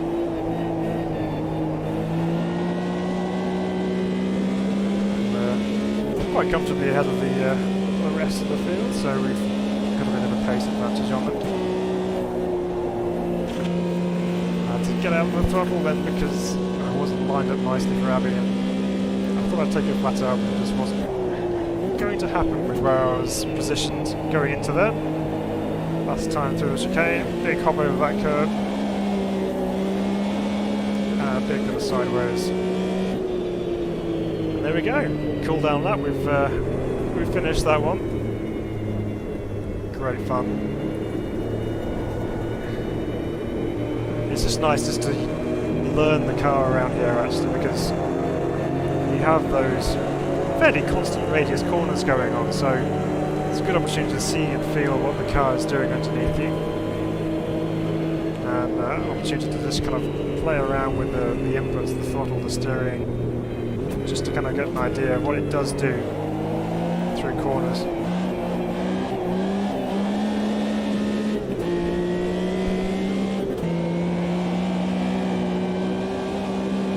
Very nice. I know I'm supposed to be cooling down, but it's fine. Troy, your car controlled at levels I can dream of. Oh, that's really kind of you. I mean, I've had quite a few years of practice, and it's one of those things. You get there eventually, and you keep putting in the practice and you will improve that car control. But I'm sure yours isn't that bad. I'm sure you're fine. Rubbish Racer, welcome along. When did the update drop? For me, it was about, I'd say about 3 this afternoon, something like that. So probably about 5 hours ago. Fuck you. I'm confused, Phil. Are these just more powerful Fuscas? Yes, they are. But unlike VW, Porsche have managed to make rear engine work. I can put that out there. The Fusca is not quite to the same levels of understanding. Oh, you just missed the pit lane and everyone's just going around again. It's fine. Anyway, 911 Mega, really good. Enjoyed that. And yes, I was able to control it better than a Fusca. Thank you to whoever just subscribed to the channel. You guys are awesome. Whoever that is, I can't see who it is, but please let me know in the chat who that was, if you would like. But yeah, big thank you. Thank you for subscribing. That's awesome. Right, I did promise before we did that that run that we're going to test out the M1, because the M1 has also had the new tyre tread update, a major one, not just a slight tweaking. So we're going to try that out as well. Let's do that in here as well. We'll do another race, and we'll select the M1, and then we'll put the GT Classics in there as well. And yeah, why not? We'll keep the Group C cars in there just for just for a laugh. So let's find another track we can do this at. Which way is it? I find eating 3 cheesecakes before a race helps me no end. Is that right? Is that the secret tip to car control? Eating 3 cheesecakes. I'll have to try that. Maybe I'll do a video. Does eating 3 cheesecakes improve your car control? Coming soon on SimRacing Bible. Greyheart, welcome. Thank you. Thank you for joining, and thank you for being part of us and being part of us here at SimRacing Bible. That's mega. Rubbish Racer. Oh, so many comments coming in. So these Porsches would be a good multi-class with the Group C at Daytona. Yes. So that's where I saw the comment. We are going to Daytona. That's where I thought we'd try. Not the NASCAR circuit. We'll do the regular road course. There we go. Let's load in here. When this was, those who are interested in real wins, check out the Spa 24 Hours for free on YouTube. Yes, yeah, I was watching a bit of the Spa 24 Hour before we started, just to kind of catch up with where things are on there. Nasty crash early on by the looks of things, but hopefully everyone's alright with that. But Spa 24 is always a mega event, and it's always streamed free on YouTube, so that's always good, worth a watch. You've got it in your second screen. Oh, well, thank you for being here as well as with Spa. That's good. You could easily just be watching Spa and not being here, so thank you for being here with me as well, so I appreciate that. Right, same setup then. The Group C cars out in front. We're the middle class car in this one, so we're going to be stuck in the middle with Porsches and Group C cars. So this is Daytona. We're going to test out the beautiful M1 Pro car. Somehow they managed to put us on the front row. A bit like crazy then, I thought I was going. Now we're going. Beneath the straight 6.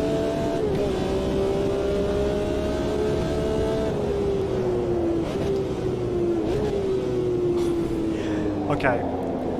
Straight up. M1 Pro car wins on the noise levels.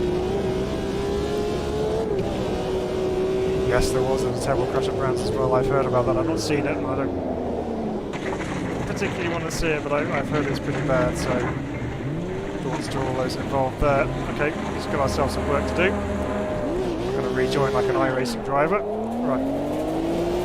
Let's see if we can get ourselves back into this. That was not the greatest way to start this race. But we'll have some fun now getting through these Porsches. Not in a GT3 car, it doesn't take that flat out.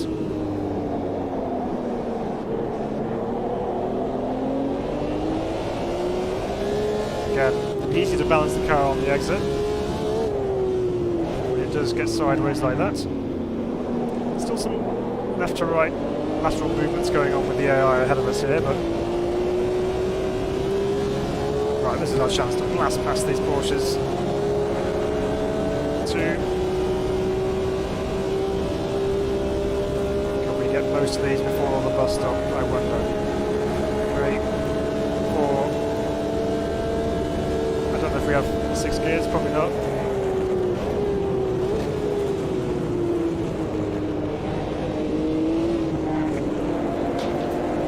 We'll get the rest of them on the run down towards turn 1. It's 2 already. 3 wide, yes please. No problem. Right, let's go get those Pro cars then. They're a little way up the road ahead of us here, but we can get at least one of them before the end of this.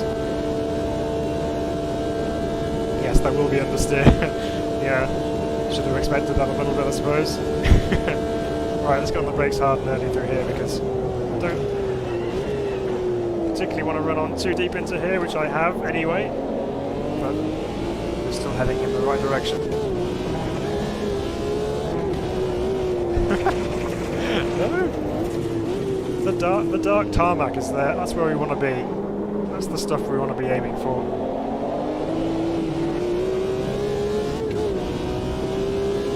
Very different driving experience to the Porsche, which is possibly part of the issue here. I'm just jumping from the 911 into this. Get it slowed down.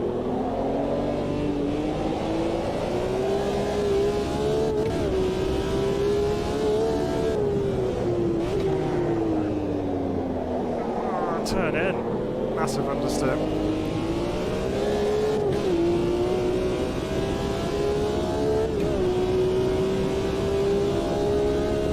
Yeah, the funky saying that the Pro car puts a big smile on his face every time we drive it. Yeah, it does. You can't help but not like the Pro car, really. I mean, I know it's got, at the moment, some understeer issues going on, but we'll drive through it.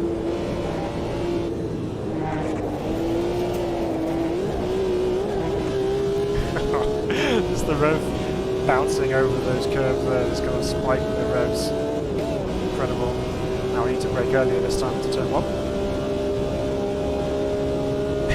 Yeah, you don't know how many gears a car has, you know, into a box neutral. Yeah, just go ahead and just ping the motor, just bend all the valves. And I think this is 5-speed. Right, brake earlier. Better. Difficult corner here at Daytona, first one. Obviously you're coming off the banking at incredible speed, and then you've got to try and get it stopped over the apron, which is a sudden flattening of the tarmac compared to the banking that you have been on, and then brake and turn to get it into turn 1. So very difficult to get the car into there. A little bit of a lift, confidence lift through the kink, and again hard on the brakes for the second of the hairpins if it's going to go in, just about. We are catching the back end of the M1s.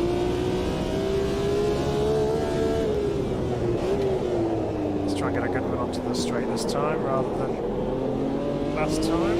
Okay, still big understeer going on there, but you survive. Pro car has just enough downforce to pull you into a full sense of security. Yes, it does. I mean, there is a wing at the back, there's a nice splitter in the front, and obviously there's that beautiful wedge shape. But really, there isn't a great deal of downforce to be playing around with, not single seater or GT3 levels. Obviously thought I'd missed my braking point into the bus stop. Turns out I was wrong. Just.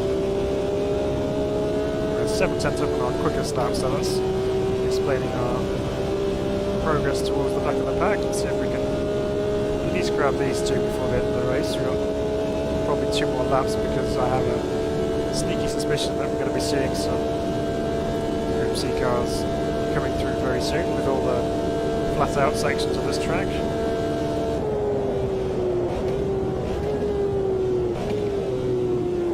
Just second gear. Oh, still. I thought I was slowed down enough, but I wasn't.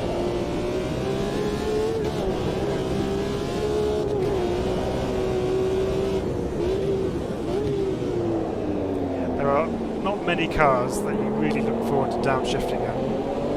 Most of the time, you just want to keep going up through the gears, building the speed.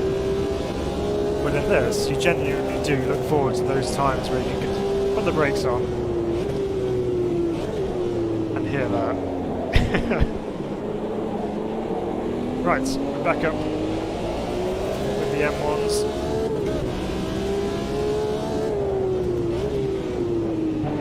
Slow down sufficiently so we can actually get it turned in and then get the power on. A short shift just to calm the rear end down a bit through there. Now we've got the toe. Not that that's going to make a huge difference because we're already on the rev limits and going through the banking sections. Got these two side by side here. Brake reasonably early. Wow, okay. Bit of a loss of downforce going into there, just didn't want to turn at all. There you go. Got a decent run out of the bus stop. We'll take the high line, shall we? Oh, listen to the howl.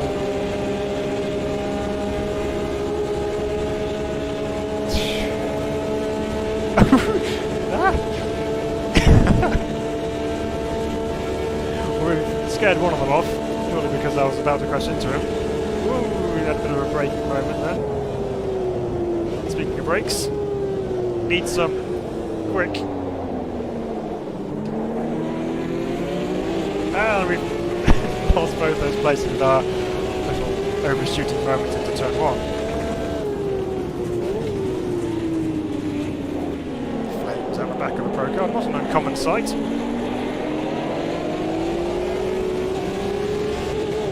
Going to run out of the horseshoe, but now we have absolutely zero space to go anywhere with the one ahead of us now. Might just sneak up the inside here. Understeer. Again, short shift to third.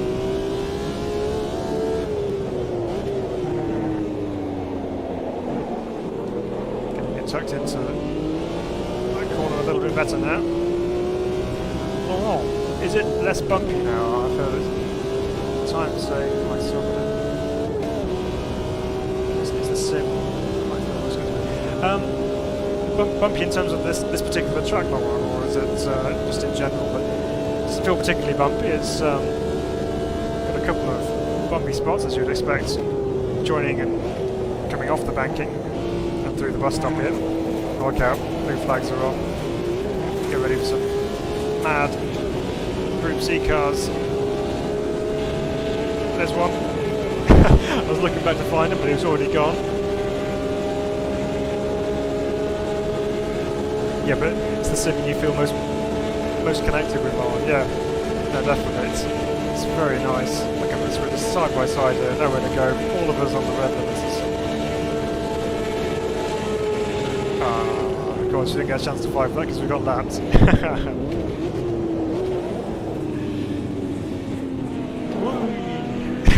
It's a cool down lap. Be careful.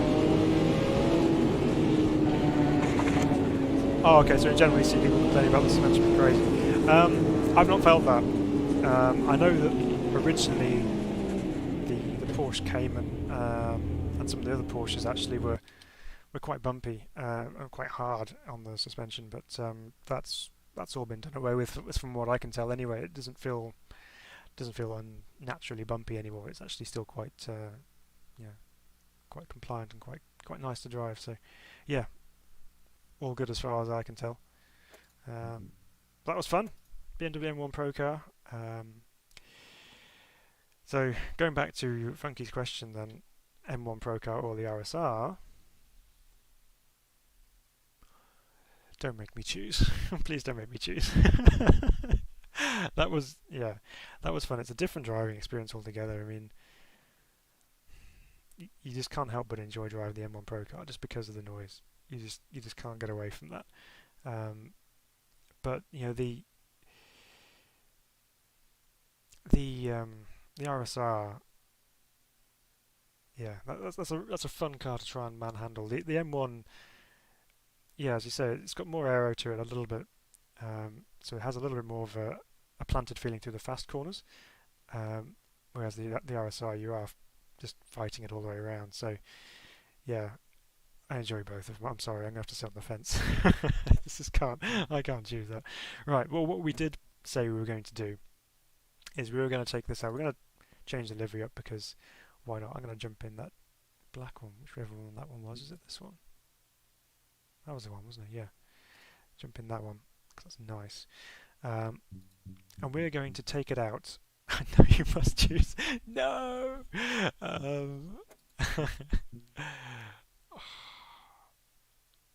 Okay, I'm going to say Pro car for now. Tomorrow it'll be the RSR. Okay, so we're going to take the RSR out in the rain because this is we're going to be testing out the new one, and we're going to just see how dangerous the RSR is. So let's take it onto some home territory. Let's just go all out, shall we? Just go all out. Right, we're not going to do a race because I think that's just going to be overkill. So let's do this again. We'll go into the GT Classics, select the Porsche, select the Nordschleife.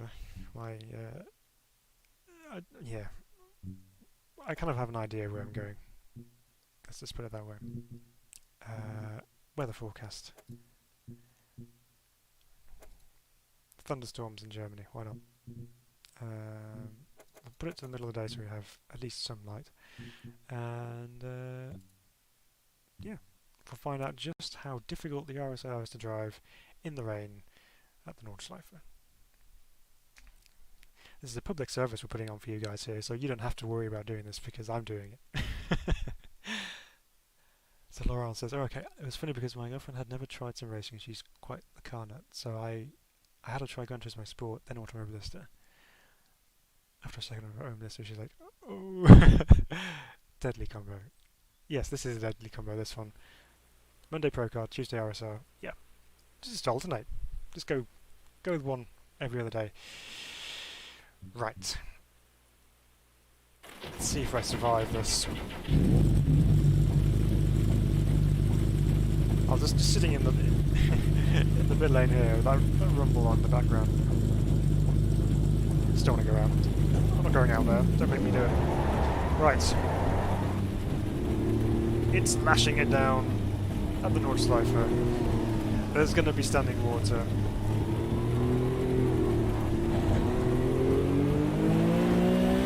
But we just gotta do it. Ah! It's mad. Right. Gotta remember I've got a light steering on this one again. This is less like motor racing, more like surfing. Like there's this lightning bolt. I feel like I'm entering the T1 Drifting Championship or the sailing, the Olympic sailing. Right, bit of a straight to catch our breath slightly. To flute flats. Car's going very light up here over the top there. Sunny water puddle I just saw on the inside there. Didn't affect us too badly. Okay. No. Good on the tarmac. Right. So although we still got very little grip, we're going to keep pushing on.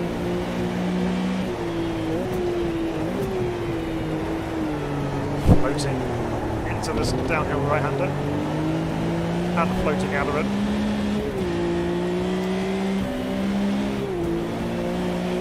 Back end's just penduluming all the way down this section. It's not really a straight, so it's just a section. Down with brakes. Keep off those curbs, Phil, wasn't a good idea. It's going to stop into here.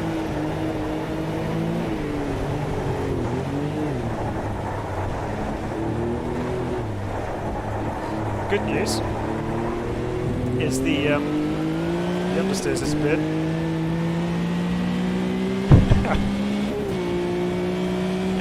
It's been replaced with copious amounts of oversteer. There is a kick there, lightning. No, save. Okay, alright.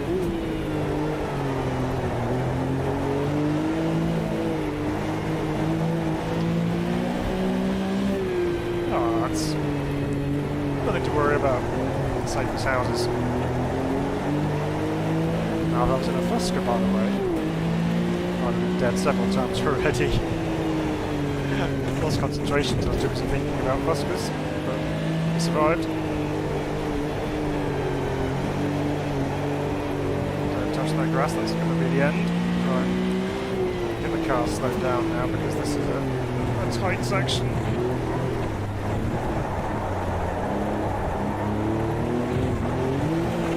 Again, there's that bounce off the curb there. Hit that curb and it fired me off in the other direction.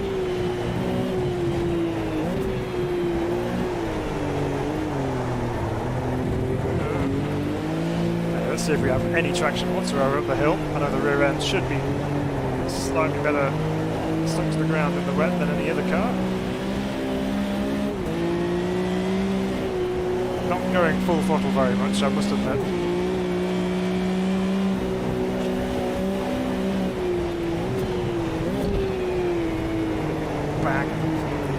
exhaust on the overrun, downshift. Sideways through there, the thunderstorm is incredibly prolific, there's lightning everywhere, as are my hands. Oh no, it's okay, just a quarter panel, you're right.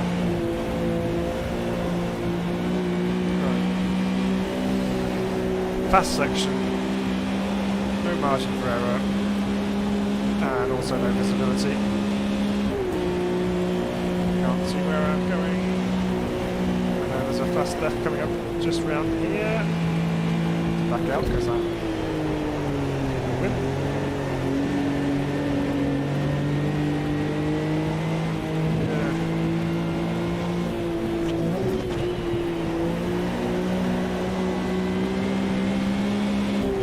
Slam the anchors on because we're coming up towards the tight section here. Sideways out of there nicely. Right, let's try and keep it low through the carousel if we can keep it in any way, shape or form at all. Right, we're on the concrete just. Big puddle on the exit there.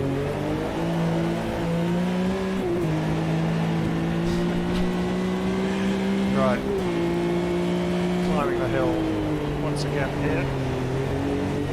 There's the edge of the track.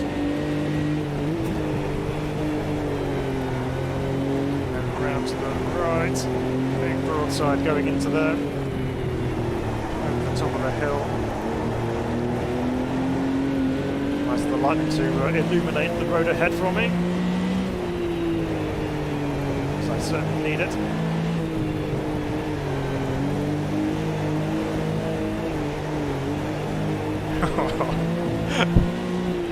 Okay, so I went into this thinking this is not going to be a fun experience. But halfway around this lap, I'm going to recommend to everyone watching, grab the RSR, turn on the thunderstorm, go drive.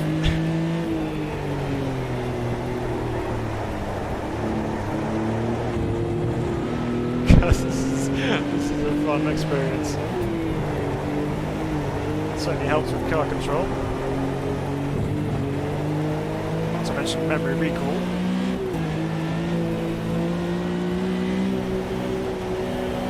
To the next little jump here.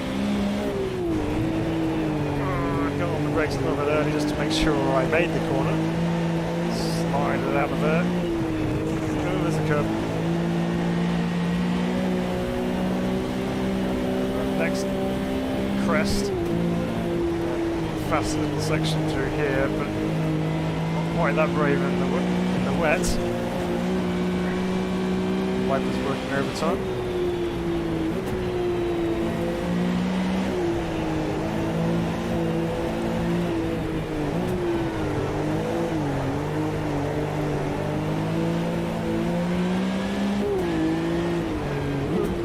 Mini carousel. Kind of got it.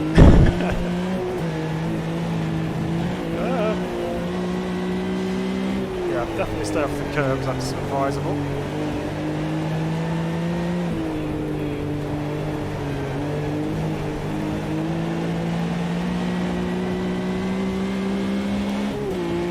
There we go. We managed to survive the bulk of the launch life. Now we can just sit back and try and keep it in a straight line through all the wet puddles. Out there, right, I can now catch up with some of your comments. So, OP, yeah, Porsche's OP in the rain. Yes, it is. Yeah, good try. Thanks, Laurent. Appreciate that. High Raymond Tree, yeah, that was way back. Like the Caterham, but you stay dry. Yep, 5 years. It is, yes. Except the Caterham does that in the dry as well.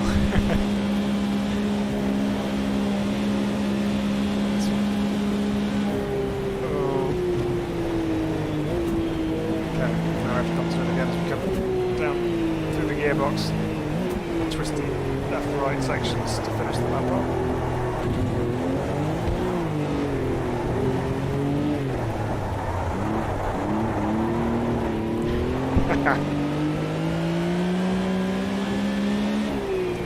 Crazy left-handed slide.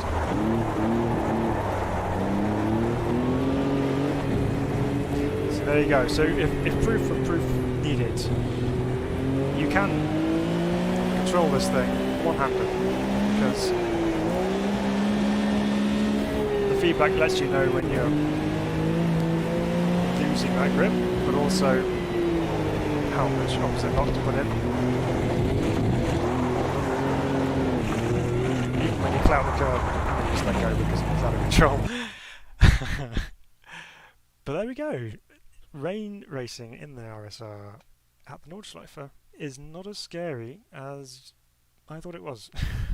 That's a bombshell on that one. So I said it's fine because AMS actually models proper wet compounds instead of just deleting 30% of the grip from dry tyres. Yes, yes. So the wet tyres do help, and as alluded to, the weight over the rear end also helps. But that was a lot of the lap there spent partial throttle. Not much of it was full throttle.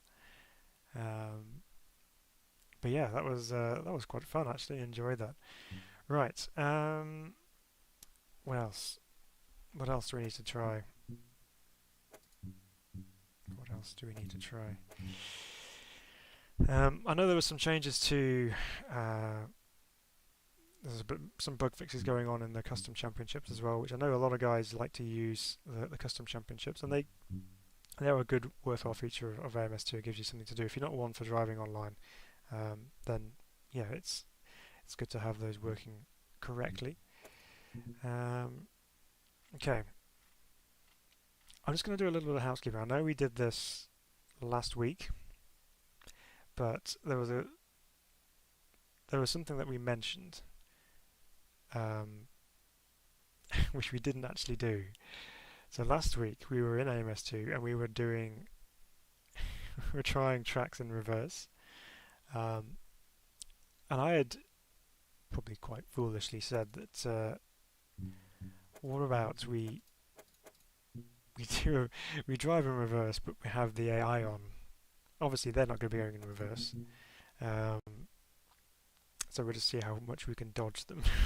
So we're going to give that a quick go now. I know it's not really related to the to the new update, but we'll use a new car and we'll dodge it with the RSR. So yeah, we'll give ourselves a fighting chance and have some dry weather here. We're going to do it in practice mode, not going to do it in the race, just so we have a more sporadic mixture of cars on track rather than just all in one big go. So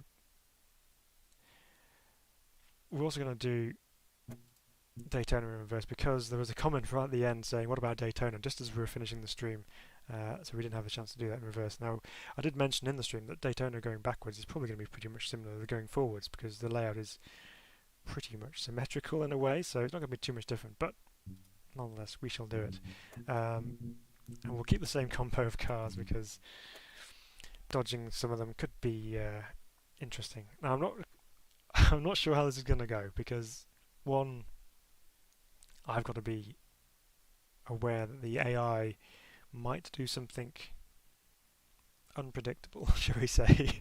I don't know how they're going to react to having a car driving towards them in the wrong direction. They might just completely flip out and just go all over the place and aim for me, or I don't know. So there's every potential here that we might get launched. So we have 9 minutes 53 of driving in the wrong direction in a Porsche 911 RSR at Daytona. Trying to spin it and not quite having the ability to do it. Obviously in pit lane we're just going to go through the cars, so let's get ourselves out of here. Oh, is it not going to allow me to do it? Okay, we'll be disqualified, but that's okay. We're not worried about that too much. Ah, no. Ah, see, it's not going to do it. What a shame. Oh well, it's worth trying. It allows you to drive backwards in test A mode, but not when you have other cars on track. We'd have to do that with real people, but even then it probably won't let me. Never mind. So that little experiment failed. Okay. Let me just see what else was there that was. Okay, we can have a quick look at this, because there were some updates to Interlagos. So, okay, so what they've done is they basically, you've got two versions of the main Grand Prix circuit. One is this one, which is highlighted as _SCB, and then this one here, which you can see it's got DRS zones on there. Now the difference being is that this one is set up for when the Brazilian Grand Prix is on. So as a result of that, they've got the additional grandstands up around the circuit, which they don't have all year round. So they put on extra seating for people when the Grand Prix is in town, because obviously they need it.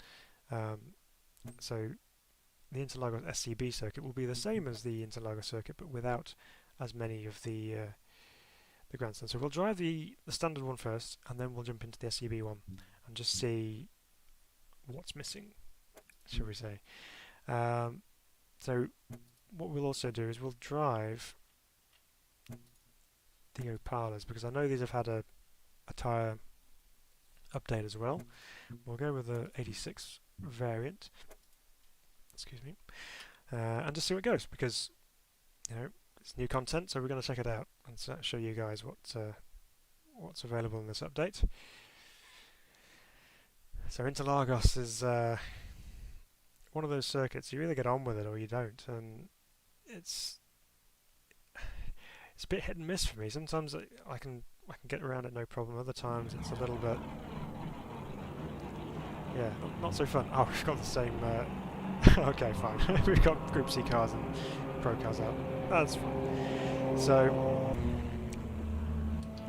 let's get back to my actual driving view, because my pit lane speed limit button, which I have not reset, is defaulted to changing view. So we won't touch that again. No. If you go. Pit lane inside the Group C car, so the Opala.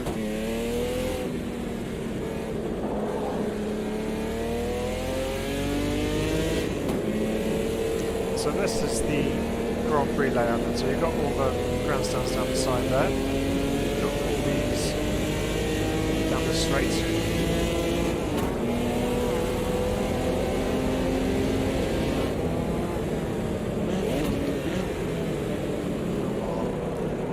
Porsche on the inside, sounding amazing.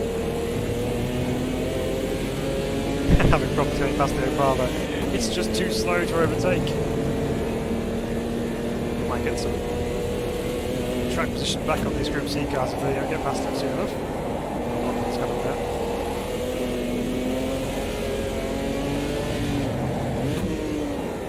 It's the first of the really tight, slow hairpins.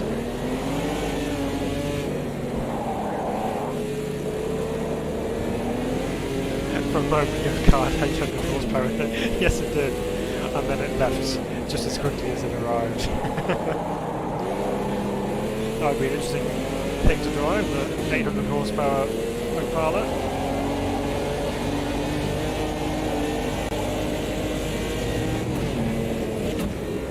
It's certainly flummoxing these Group C cars.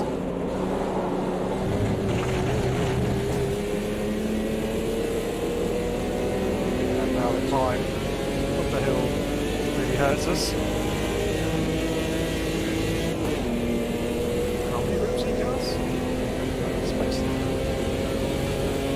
Okay, so I'll do a couple of laps of this one. Love the southern hill on the side of the building up there.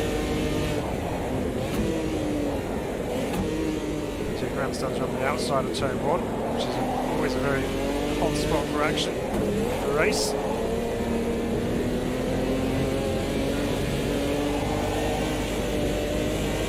These 86 Opala do seem to be stiffer than I remember them being. They seem to be quite planted as the patrol. I know the 70s car will probably roll a little bit more.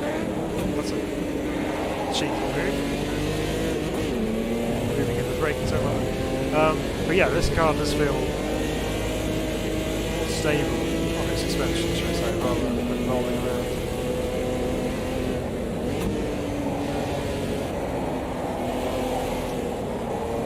I saw that. I wonder what that was there. It's the shadow from a helicopter. Very cool.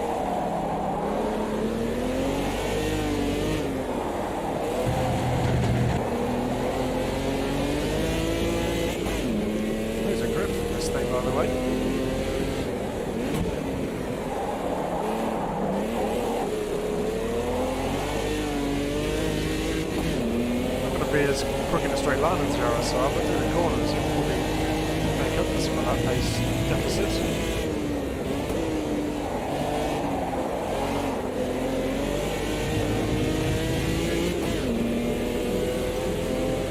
Like that one with the two NASCARs. They are a little bit out of place.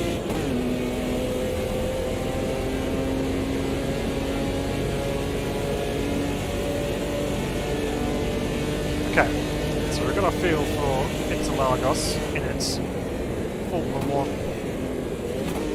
configuration. Let's go see what the stock car track looks like in comparison. Well, this time we'll drive the earlier version and see how that drives, because I know that has changed. So let's go back in here, 79 Opala, grab that one, and we'll go Interlagos SUV. That's the one we want, right? And we'll load in again. So we'll play spot the difference. Which one? What's changed? What's there? What's not there?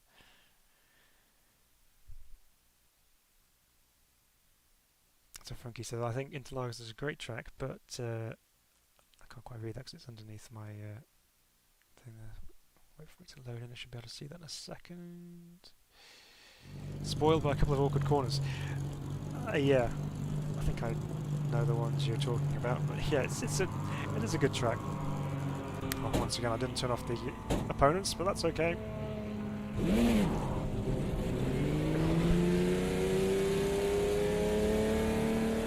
Cars. It's so good.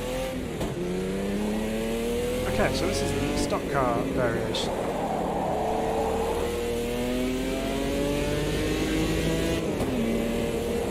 So we can already tell the grandstands around the first section there has been replaced by a few marquees and tents. There's nothing down the side here. Just plain grass. See a different view out of the circuit as well, obviously not covered in grandstands. In these slower cars you really do get the opportunity to have a good look around and appreciate the detail that's gone into all these circuits, because there's so much you can look at but so frequently miss because you're not meant to be looking at them. Helicopter again overhead. I do like the 79 Opala, it's a fun car to drive.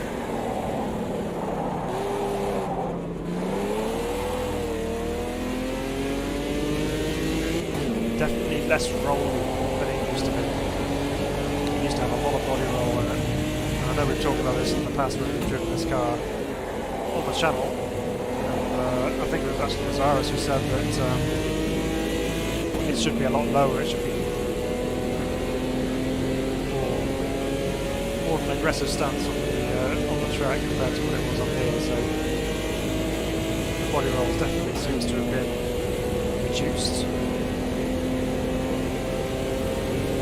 So yeah, the speed difference is so amazing. Yeah, so even around here, it's just all you can see is buildings rather than grandstands, so you get to see more of the life outside the circuit.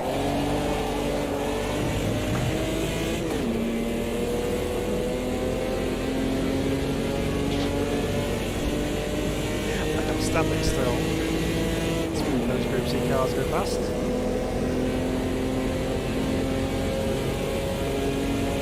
This almost feels like a track day version of the circuit in a way, because we're still looking at a few extra bits and pieces around the circuit, but at the same time it's more its natural stage. So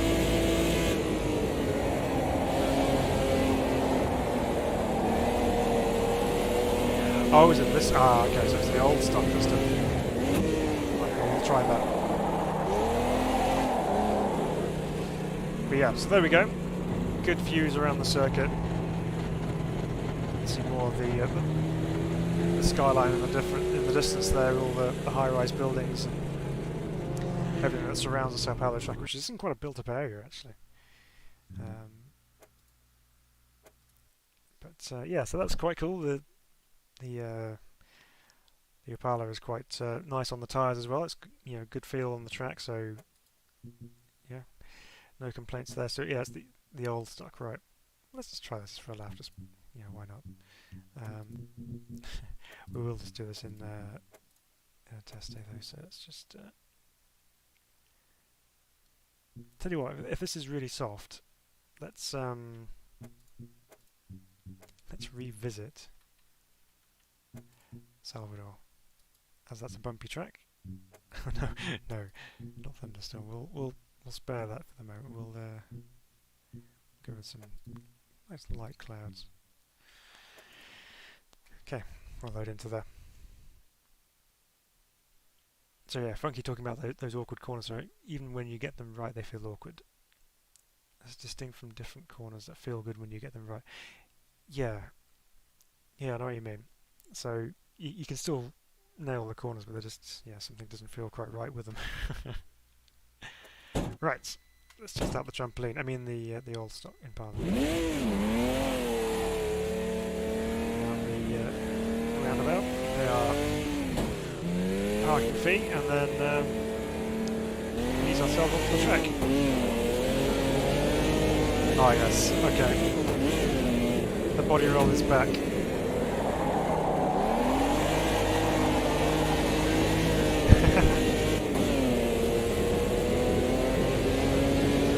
Down the hill, on the brakes, nose dive.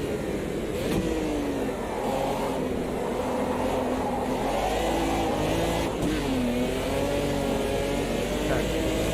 Once we've done this as well, there's once we've done this, there is another thing I wanted to try as well. Curves, no problem. Just launches into space.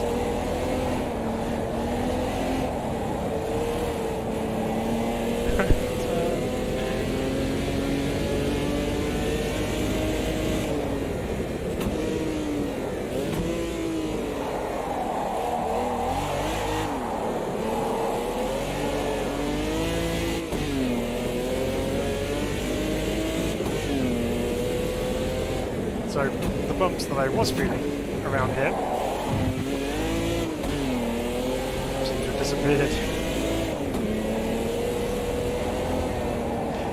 Yeah, as soon as the rep counter anyway, just bend the needle around the stop on the end.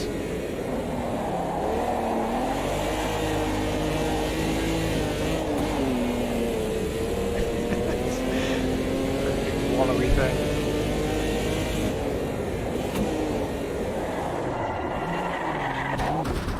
That was late on the brakes. Right.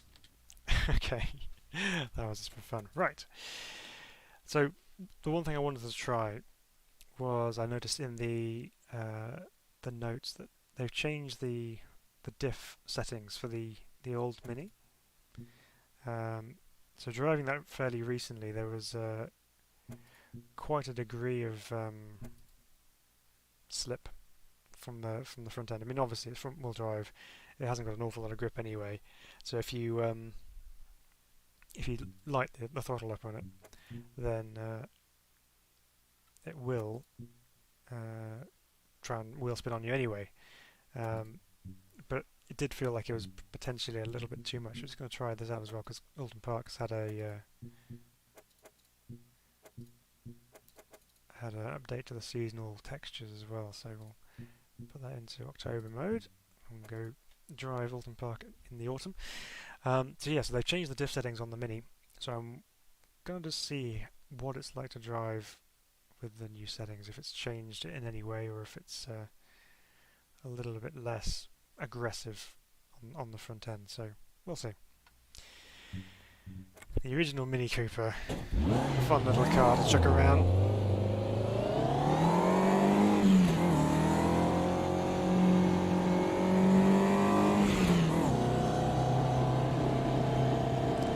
Right, and away we go.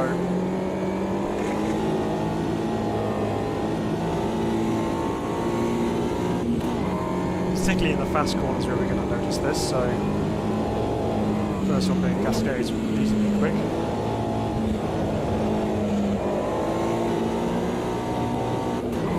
Oh, that's, yeah, that's very different actually. It doesn't feel like it's slipping as much. It almost felt like the diff was slipping. Sorry, the clutch was slipping previously.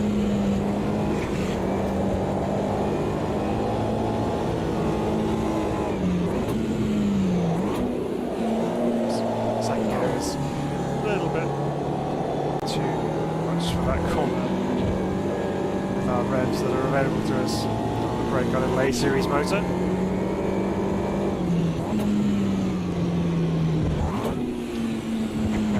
Second gear is pretty much out of the question. By the sounds of that.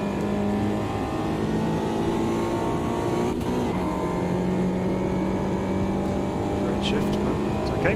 Right, have to nick a brook. Clamp that curve.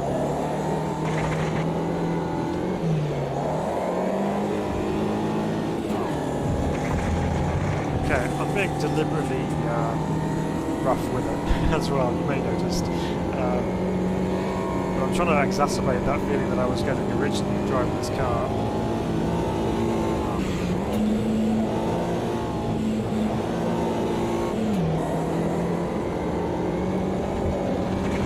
Yeah, it's more subtle now, so it's far less aggressive than it was. So through Log's corner there, and chucked in.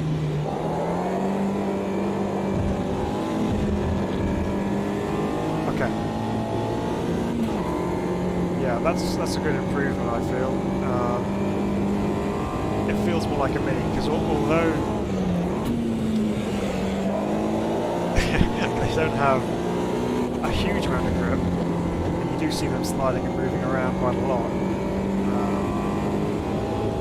it's not so much to the point where you just can't touch the throttle pedal because it'll just light everything up.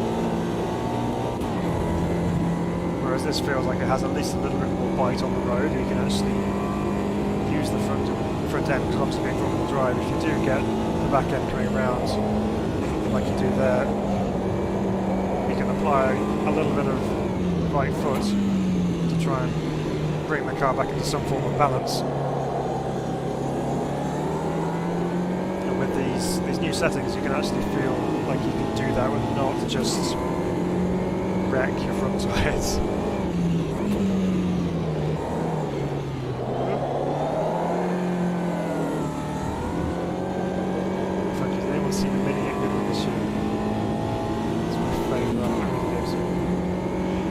No, that Mini, the 1275 Nick Swift on the wheel, it was, yeah, he's always super impressive to watch, Nick Swift in the Mini.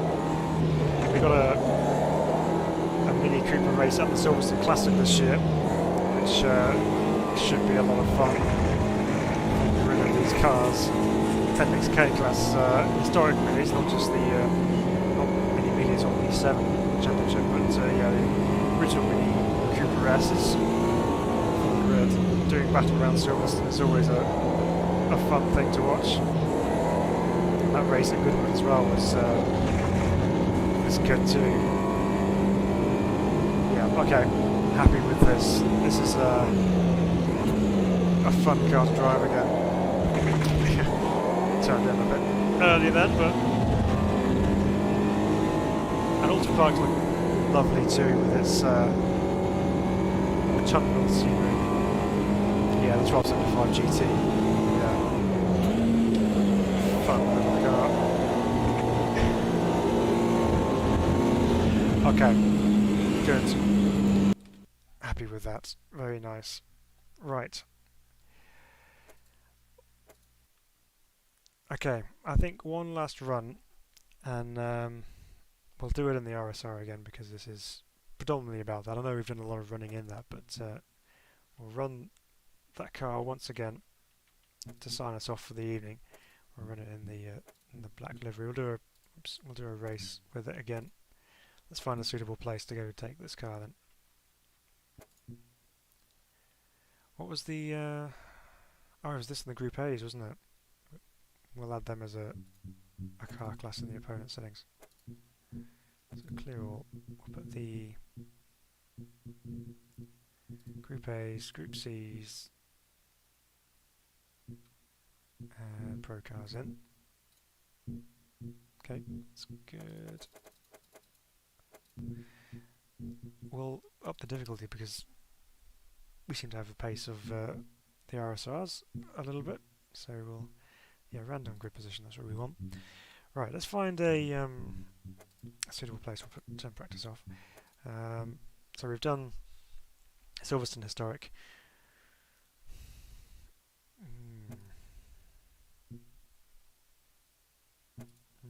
I wonder. 72 Imola. That could be a laugh, couldn't it? I could give that a go. Yeah, let's do it. Up for that. So, more flowing corners. A couple of slower ones. So not as quick as Silverstone was, but this should be a fun drive with this car.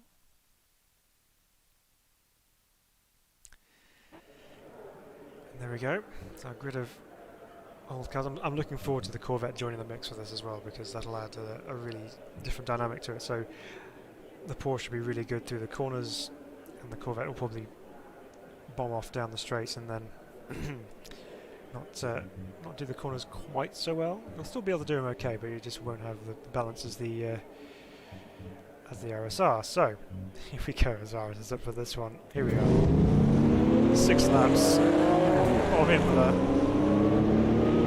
We're starting from the back because why not?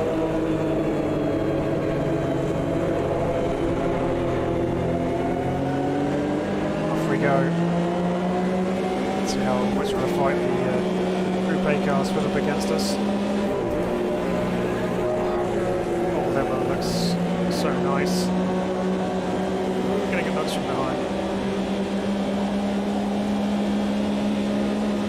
Big fishtail from the car ahead. Get on the brakes because we know we've got a hairpin coming up very soon after this. So far, everyone being pretty orderly. We've not got any of the nasty bottleneck that goes on with the AI on the first lap, so they've all been pretty orderly through that. Climbing that hill once again.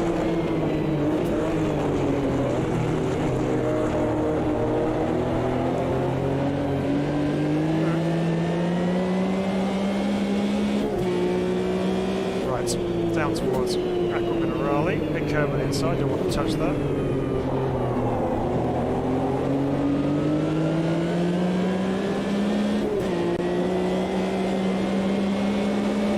Right out of there.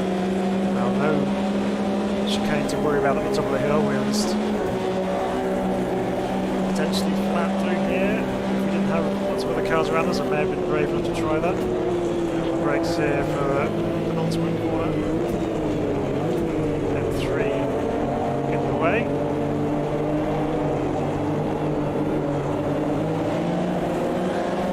Big slide out there. Right. This is flat 6 power. Out of the way. Look at them. Boxed in there a little bit. Double brakes from the car ahead. Line them up for that. So quick. Oh no. Car on the outside. Because of that tune. Oh, is it not Aquaman? Does that come later? Right. To brush up on my Imola names. Okay. Well, despite being almost taken out into the wall, it's still in the mix.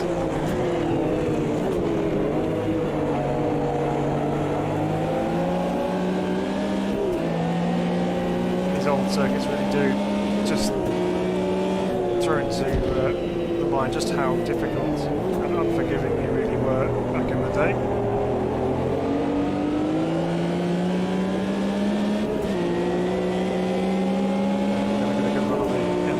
this time. A little confidence lift just to make sure we're not going to plough on into the RSRs ahead of us.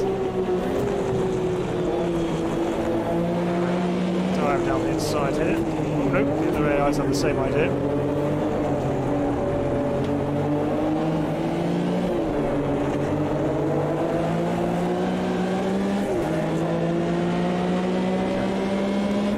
Decent race going on here. The AI in the RSR doesn't seem to be as quick as in a straight line, I suppose. I don't understand that. So, cruise right by. Lift. Confidence sake, straight back down on the power. That's so quick through there. Right, some more Group A cars ahead of us to catch. Down the brakes, going into the right hander for a much larger application of brakes for the hairpin. Not large enough. I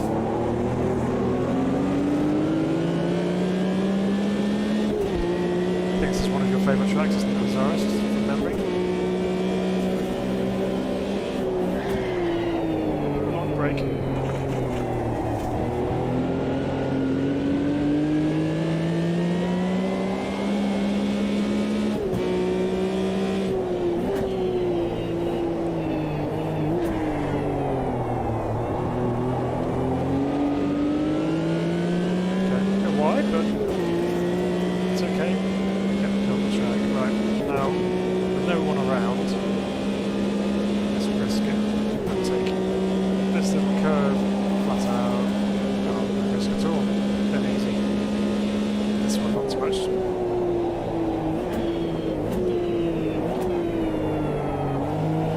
Does make that entry into this penultimate corner very, very quick indeed. But those last two corners are just perfection in this car. Just build the speed as you go through. Rear end just progressively starts to hang out a little bit more.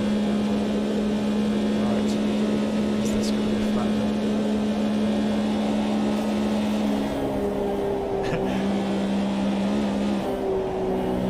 No, I had to get out of it because there's massive power and just to look at it gives trouble.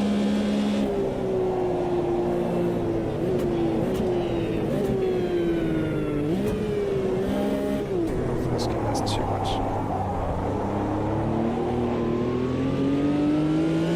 Not quite getting the hairpin right. Slow speed stuff needs some work. At least with hairpin. It's going to be flying off the car ahead of us.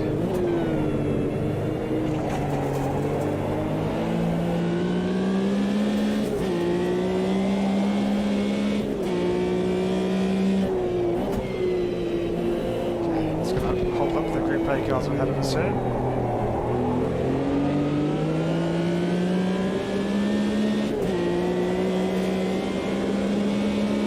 Come. Right. Let's get this over and done with before we get through here. Thank you.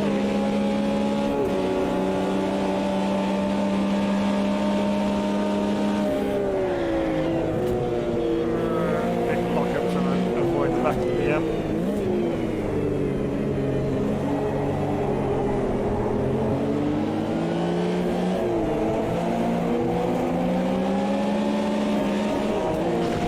Too enthusiastic with the slide through the last corner. Thought I had it, but no, I didn't. Right, first corner then, not flat out.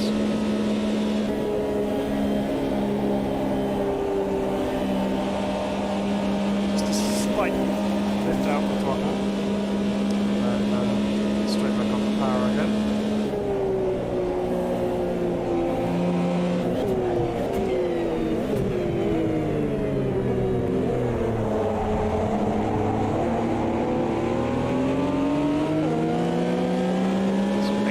Mercedes. Power helps up the hill. Let's try and pass these two if we can.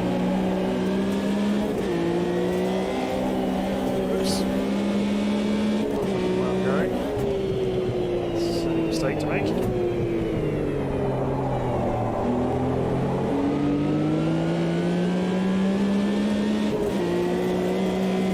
Half a second up there. It's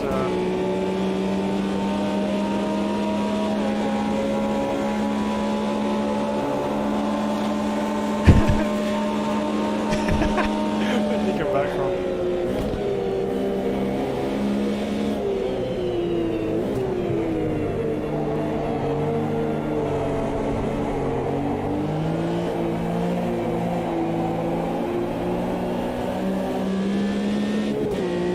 Racing bikes, yeah.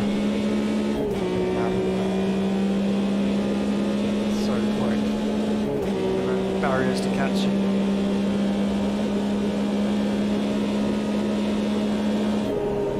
There we go. There's our final lap because of the Group C cars ruining it for us. Well, we got our way through a few of the Group A cars. Not with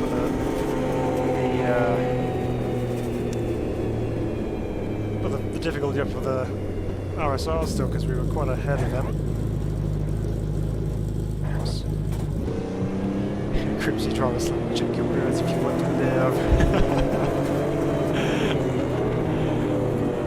There you go, it's cool down that, get out of it.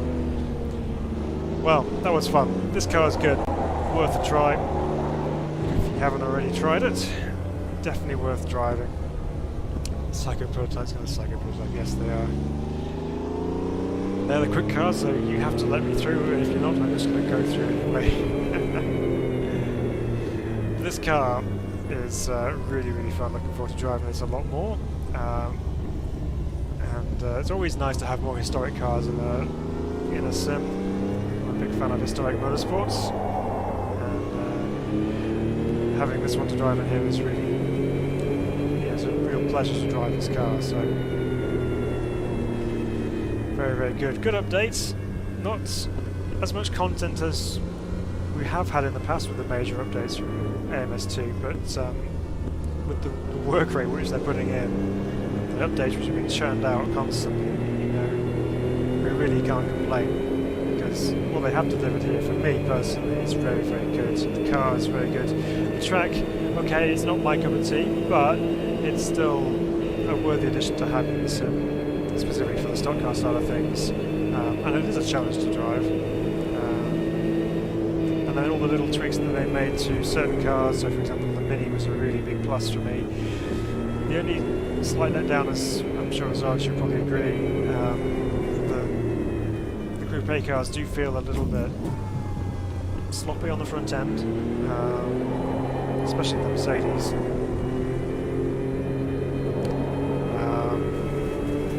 But overall, I think it's a really good update, as per usual. I mean, I've come to almost expect that from Reiza Studios now going forward, and the stuff that they bring out is top draw. Once again, they've delivered that, in my opinion. So, yeah, big thumbs up. I'm just going to put into pit lane here.